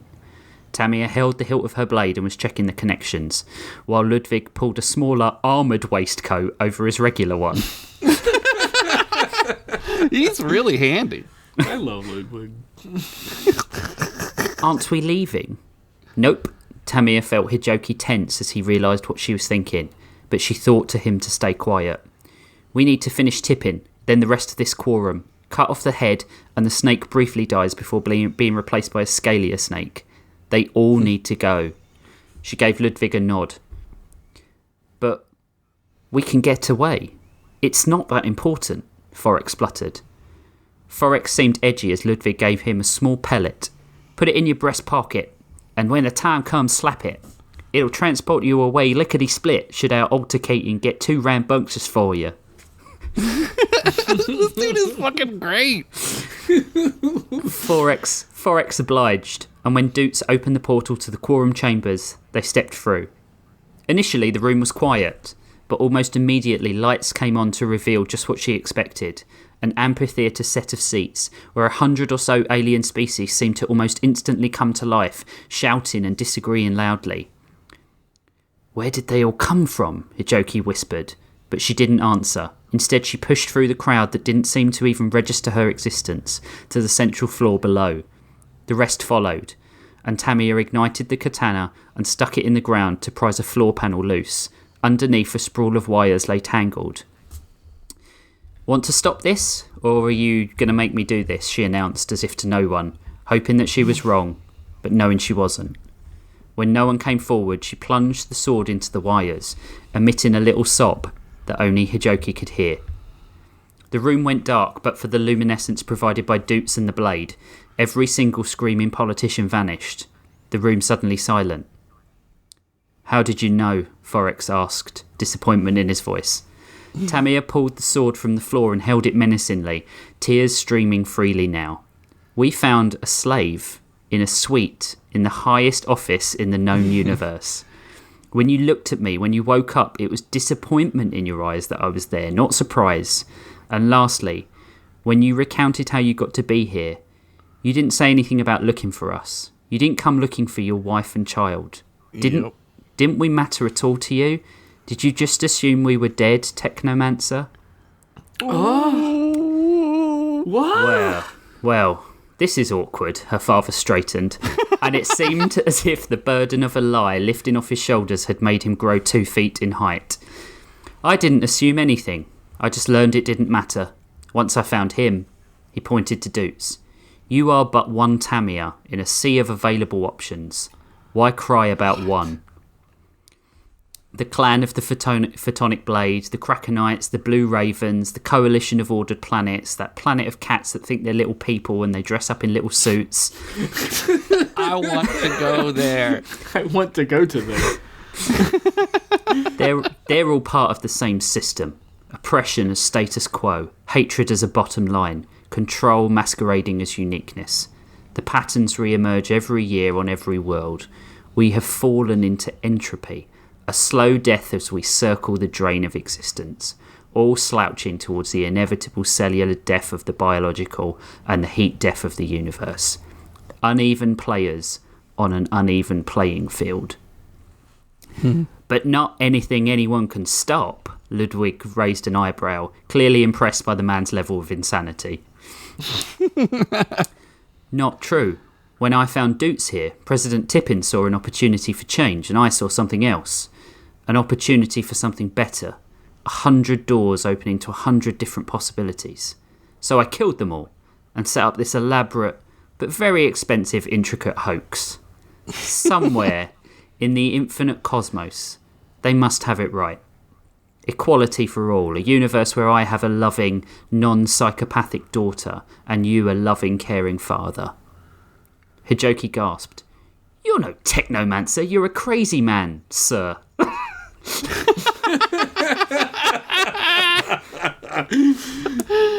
I can see how it would seem that way, assuming a leader is on the top of a hill by nothing but privilege or fortune, but sometimes the person atop that hill is just the top predator. And that hill is a mound of corpses. Oh. Damn. I don't like it, but I abuse the system I despise in order to topple it. Forex smiled and drew a device from his pocket. Enough now. Doots, you'll open a portal or I will destroy Ludwig's world. Doots shook his head. You wouldn't. But already he had plucked the strings from his hands, knowing that Forex was serious. You'll step through, Doots. I will follow, and we will leave these numbers in the margin to lick their wounds, Forex said. What? It was almost too much to bear, like when Hijoki had killed his daughter to save them, or that time she'd said, you too, to that waiter that served her at dinner. Shit. We've all done that. I feel called the fuck out. Her own father, her flesh and blood, saw her as nothing but a version of the perfect daughter he'd somehow be able to replace. She wondered when he'd written her off in his head. Had she spelled something wrong? Had it been some juvenile tantrum? Some tear she had shed? She picked up the katana and threw it at the portal without thinking, and as the energy partially crossed the threshold it cracked and fizzed, then splintered the portal like a broken mirror. Through the portal she could see at least 100 fragments, 100 worlds, infinite possibilities right there. Forex screamed in fury, clenching his fists until his knuckles whitened, before regaining his composure in true supervillain style. He held the device in his hand, intending to detonate it, until Ludwig reached into his armoured waistcoat and threw a small, inky blue bead at Forex's chest. The resulting reaction of the Krakenite egg with the one he had sneakily given him earlier created an explosion that ripped through Forex's chest. He crumpled, clutching at his damaged body, then fell through the portal. No! Tamia shouted after him, and took a step to follow into whatever craziness they could find. Wait, said the Squid Lord, rubbing his 4 tentacles together, much like in Josh's story where the ant rubbed his 4 hands together. Hey! I would very much like to help kill that SOB. Doots, Hijoki asked, but Doots shook his head. I think you'll find another me wherever you end up. I've got some cleaning up to do, and a wife to see again. You ready? Tamia asked the pair, and at their nods they held hands and jumped through together. Tammy awoke to the sound of gunfire and a man tripping over her to fall in the mud next to Ludwig. She was lying in a bog. "Get up, you miserable sack of," came a gruff voice. A stocky cowboy looked down at her, his robotic hand holding a laser pistol. Well, Lionel. Looks like someone else is after that power core." A calamitous stirring of the undergrowth was heard, and 2 flying, cybernetic men crashed into the clearing. Tamia was to her feet in an instant, something instinctive telling her to attack, and slice the head clean off one of the things. The cowboy emptied a clip into the other until its buzzing and movement stopped. When the dust had settled, the cowboy offered a hand as Lionel, a thin, reedy young man who looked like he might pass out at any instant, helped Ludwig to his feet. Well, tentacles. "Grissom Graves. This here's Lionel," he growled. Yeah. "Tamia Santo, this is Ludwig Squidlord, and this is my master, the Photonic Clan Chief, Hijoki." She held up Hijoki, who bowed. "Lionel, I swear if you poisoned me again with these burrito things again." The cowboy spun around to the younger man. "Grissom, it's burritos, and I didn't poison you. I told you need to peel the tinfoil off first." No. Lionel protested. Above them, in the atmosphere, coming from nowhere as if it had crashed into existence with a popping of air, a large spaceship appeared. It looked like nothing any of them had ever seen. "Well, that's about right for today," Grissom said, as he took another shot at the Beetleman's corpse for good measure. Plugs him again. Forex Santo crawled to the figure in the darkness, grabbing its heavy boot. "Help me," he whispered, barely able to stay conscious. The figure lifted him off the ground and brought him up to stare at him. Forex saw a terrifying hooded robot with chainmail clinking against ram horns. "Another one. What value do you have, humanoid?" It spoke in electronic fizzing. I'm the technomancer," Forex quivered in fear. "My friend, we are all technomancers here," a voice came from behind, and as Forex turned, he saw a monstrosity, a half-human, half-robotic nightmare that laughed in sounds he had never heard. In Timmy Blackcrest. In Eden. "Now, let's figure out what use you are." The end. Damn, it's like Thanos, but there's 20 Thanoses. There's 3 technomancers now? This is getting out of hand. Now there's 3 of them. Oh, there's 3 of them. Dude. Fucking So good. crazy. You said your story sucked. Fuck you. Well, so did you, Jeff, and it was amazing, so I don't want to hear My it. story was doo-doo compared to that one. Your fucking opinion is doo-doo. Your story ruled. Damn. I'll kill anyone who says different. Also, man, I really love the name Krakenites. That is Krakenites, so fucking yeah. cool. They're little krakens. Little babies. That was one for Squid Ludwig, who is Squid Ludwig. Top patron. So Nice. I somehow did not put 1 and 1 together. That Ludwig I never the do. Squid Lord was Squid Ludwig. I never do. I'm a fool. yeah. foolish So the next one will be the sort of midpoint in the story. So yeah. Midpoint. God damn. Well, yeah, we're episode 13, right? So we're we're kind of it'll yeah. I've got some. What's plans. 52 divided 26? I got it. So, He got there, everybody. You don't need to be a technomancer to figure out that math. Does Technomancer have an onboard calculator app? No. I mean, you mean a brain? He's a robot. He's got to have apps instead of brains, right? That's what I like. You know how many times I open up a calculator on the computer just to do a simple fucking multiplication? You know what fucking happens to me constantly is I'm like, what is that? What is whatever times whatever? And as the app is opening, I'm like, oh, it's 37. Oh, I got it. Or oh, it's 84. It just fucking pops into my head. Or you do that thing where you thought of it subconsciously, so you type the answer into the calculator and you're like, what the fuck? Why have I done that? Dude. 1 plus 1. Rich, that story ruled. Cool. It was great. I guess my question to you, new writer to writer. I mean, I guess I've written my whole life, but like new letting other people hear what the fuck I'm writing writer to writer. How do you juggle so many goddamn characters so well? I've got a little book that I keep by me. Not at all times. I'm not a psychopath, but I keep it on my desk. In the presentation of the characters more than just keeping track of who's who. I don't really know. It doesn't feel... He thinks about it. He thinks about it and he plays it in his head. That's what I do. Yeah. That's what I do too. Like, I always come up with almost the entire story in my head before I write it down. It's like I visit it. Like if I, it's like daydreaming. Like you want to visit another place, so you just sit there and you think about it. Well, I mean, attentive listeners may notice that none of my stories have had more than like 5 characters in them. Because once I get to that point, I'm like, how do I present this story in a way that isn't just clusterfucked with characters? Well, you'll notice that George R. R. Martin and Rich are British. Oh, I see. They have to learn a lot about all the multitude of monarchs and evil kings they've had. So they got to keep a lot of that shit in their brain. We don't have evil kings. We only have evil presidents. We don't have evil presidents. We have freedom. Yeah. How's that working out for you? Yeah. Great. Don't look at the Don't look at it too hard. Don't look over here. We're across the water. Get out of here. Don't look at our room. The whole of America turns to one side slightly and lifts its arms so you can't see it. Don't look. Don't look at the middle or south part. I guess kind of what I start to do is I start with a facet, right?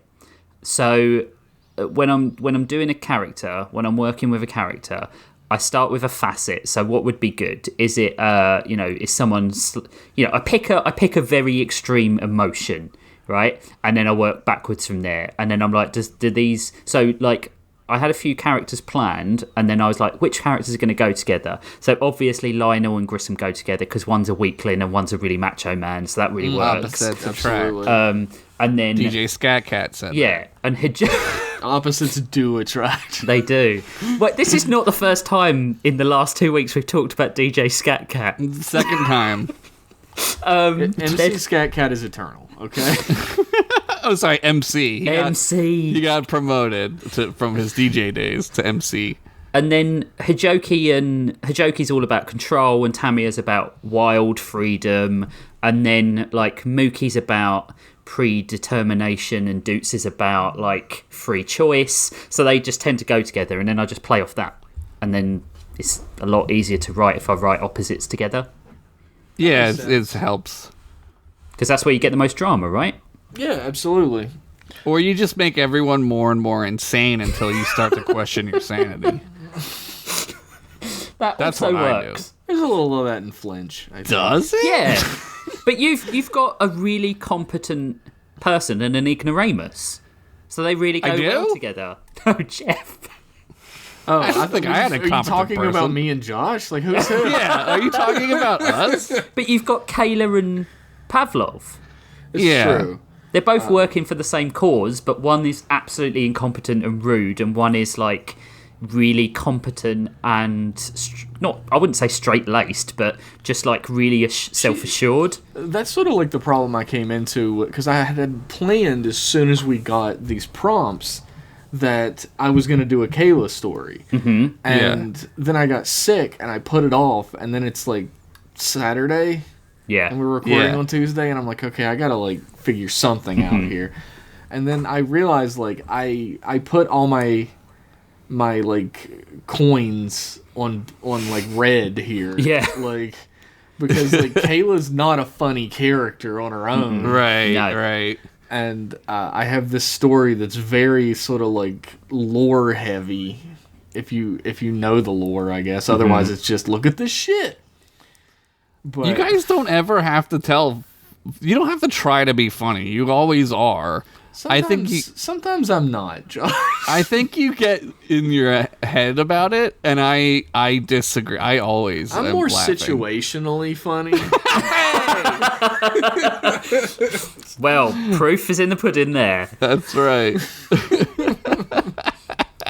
I worry that sometimes I've done too many of those jokes where you're like, this is this, like a thing that is like this. Those sorts No, of... there's never I too don't think many. there's ever going to be enough. There's never jokes. too many. I don't ever get tired of that shit, so... And I'm, like, really cool, so... Really, at the end of the day, the only people I'm trying to make laugh and impress are you guys. Exactly. Anyone else is a bonus, right? Yes, Because absolutely. we would have probably done this, like, if we hadn't have made... no, I'm not going to say that online. You give us money, people. What a save. What a fucking save. What was he going to say? It's a mystery. I'm very curious now. I can't imagine where that was going. Yeah. Maybe a secret for another time. Yeah. Don't give us money, people. But And learn the secret that Rich was going to say. That's a hook. We need to do that more often. Yep. No, but Dial 1-900. What was Rich going to say? $12 per minute surcharge. Damn, so cheap. Be stupid not to call. It's value. It's value. No, Rich, that story was 10 out of 10. Yeah, like man. always. thank you. I've got... next one is heading back to proper Dookie and Moots. Dookie and Moots? Dookie! Mookie and Doots. Dookie and Moots. This is how I keep all the characters right in my head. I love Dookie and Moots. That's what I should have done. I should have done an alternate universe version of them where they've slightly switched names to be funny. That would have been great. You can still do it. I'll forget that this conversation ever happened. That's what happens when you get married in space. You don't have last names, so you just combine your first names. That's why I've dated so many people with the same initials as me. Easier to keep straight. Although if I were to get married now, it would be Mosh. That's pretty cool. That's pretty good, actually. I would be Kref. Not great. Crap sounds fucking Star Wars as fuck, dude. Rumrun. Rumrun is not a name. Rim? Rumrun, because Rachel is Rachel Nightingale. True story. You misunderstood. Yeah, The way this works. How does it work? Your name would be Riri. Riri, like Rihanna. Why is it Riri? It's your first names are combined. Yeah. Like So it's Dookie Rira. and Moots. Oh, okay. Oh, right, okay. All right, that's how it Poor works. Rich. Yeah, I didn't get it. Poor, dumb, idiot Rich. And his stupid brain that sucks. And yet he made a masterpiece that we all loved.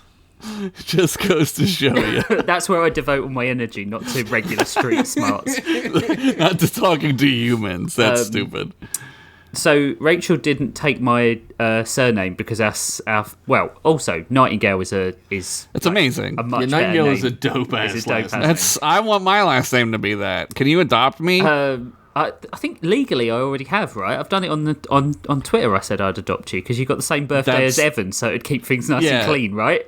Since Elon Musk bought Twitter, it's legally binding now. But That's how it works. Richard and Rachel are way too similar. So if we had had the same surname, it would have been slightly weird. I guess You it's think? true. Yeah. Like you come off as siblings, is what you're Yeah. saying? I would have taken her last name. I'd have been like, that's Yeah. mine now. Yeah, I can't do that. Why not? It's because I like my name too. Masters Yeah, is his a last really name is great name. Masters. Damn, talk about like fucking a plethora of a good problem. We talked. My last name is Henderson. You know what people think of? They think of fucking Bigfoot when they think of me. You know what people think of when they hear the name Pennington? Nothing.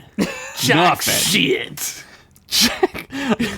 It's just a black spot in my brain. I don't even remember half the time what his last name is. It's just a name. It doesn't mean anything. I'm an American, honey. Our names don't mean anything. Yeah. Okay. 3 great stories this week, even though we all shit on our own work. Yeah, That's normal. true. That's our superpower, right? Okay. So on that note, we close the cover on this week's compilations. Ding, ding, ding. Some housekeeping. Josh, can you wheel out prompt bot, please? That's the sound of wheeling it? It's got really weird wheels. His beeping overrides the wheels. They're oiled. I oil him. Okay. Okay. Josh is first one. on it today, man. Oiling the I oiled him wheels? before every episode. Well, I didn't know if you were coming back, so I had to do something. You just oiling the hinges on my casket is what you should have been doing. I'm getting ready, man. Come on, casket bot. I'm just making sure there's... There's casket bot sound. Excellent. I'm gonna go ahead and crawl in my casket, shut the door. Make sure there's enough room in there for me. You're getting On that buried like note- a cat with me. On that Yeah. note, we close the lid on Jeff's coffin. It's like the witch closing the hatch door. Yeah. Yep. Our first prompt is shields. Whoa. From That's easy for one of us. from Will, the Eye That Never Sleeps Holmes. Nice. It's easy for two of us. There's space shields, too. Oh, that's true. Then the next one.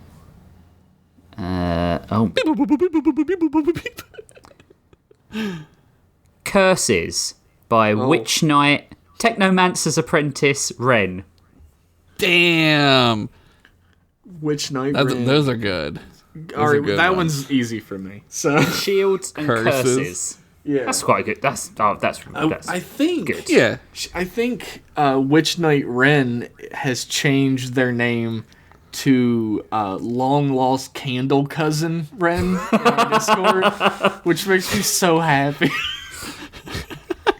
Okay, so your new thing is not Technomancer's Apprentice. I'm going to change it. It's going to be Witch Knight Candle Cousin Ren.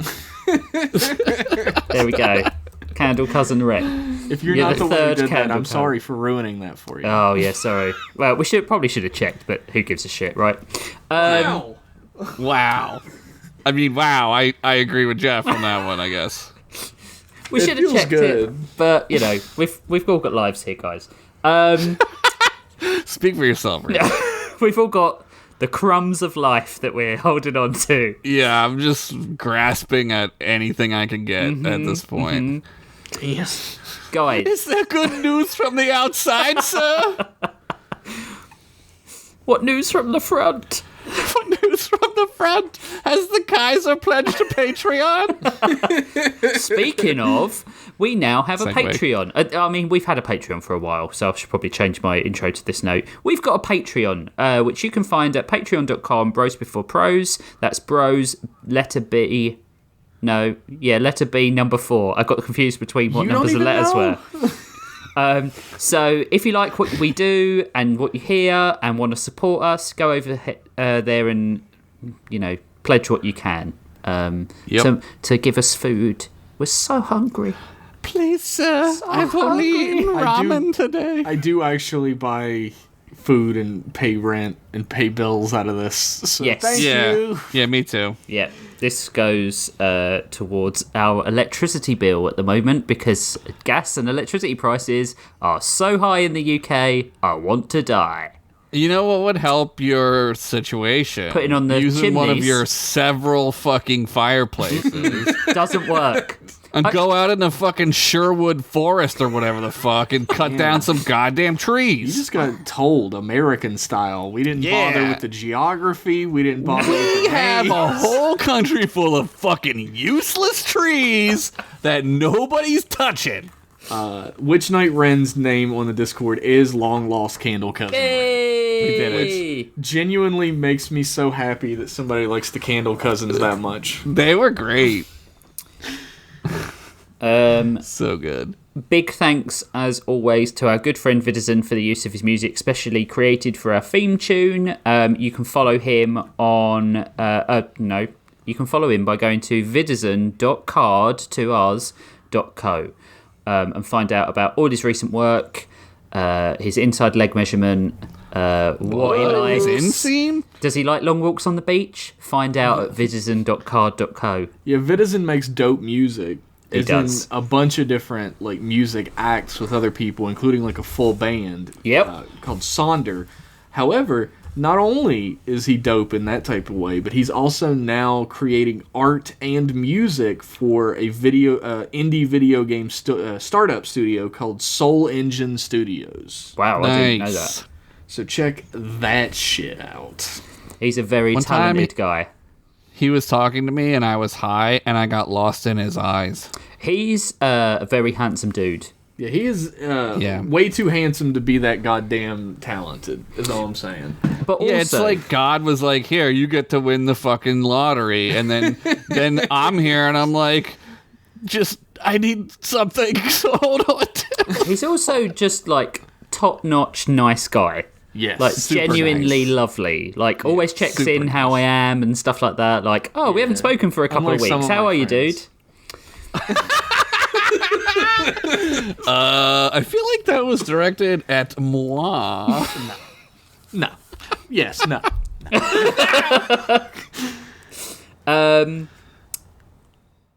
Yeah. Rich, your host. Are we done? Josh, where can people find out about you?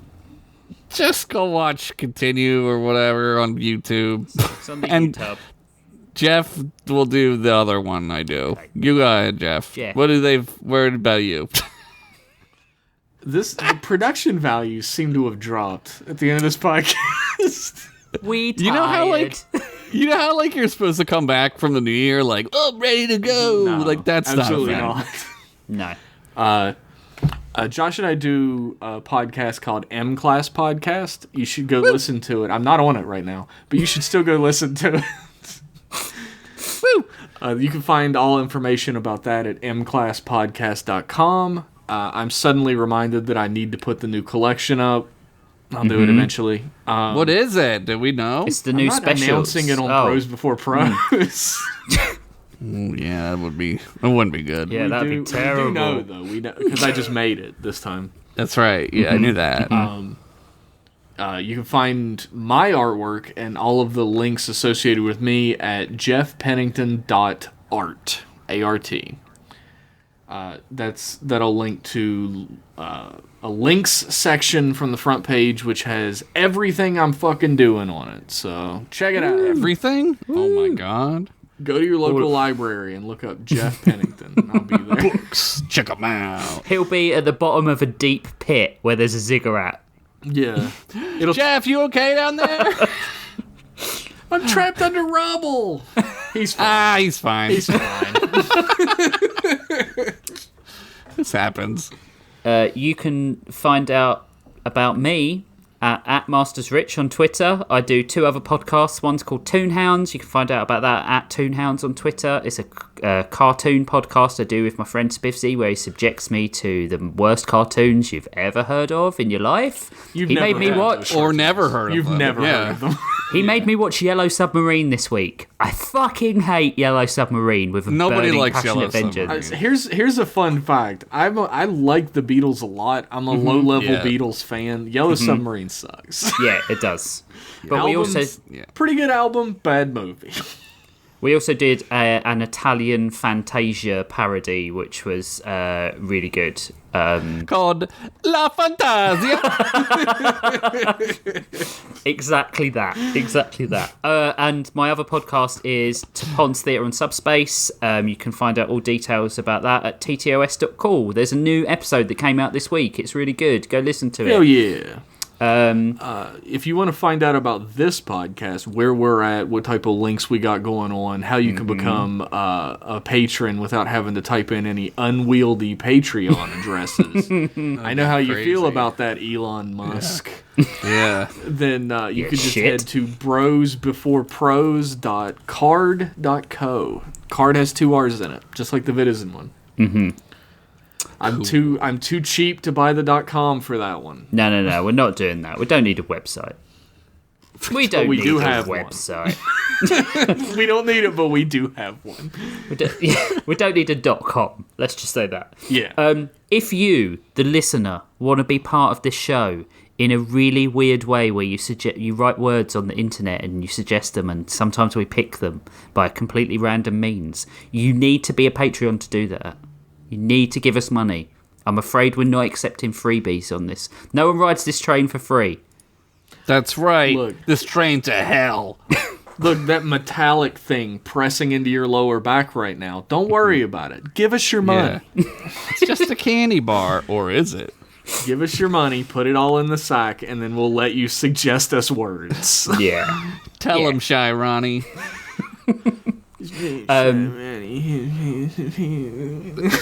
Please use your word. We're probably due to do another redesign by committee, which is the other podcast we do on the side of this one as a sort of like bonus for our patrons. We'll do that when Jeff's feeling a bit better. Yeah, it's nappy time for your old pal. Jeff. Oh, hell yeah. I've heard a few mute Jeffs so that he can cough. So yeah, we're gonna leave it there for him. I'm in denial. Jeff wasn't sick. He's fine. Everything's fine. Don't worry about it. Yeah.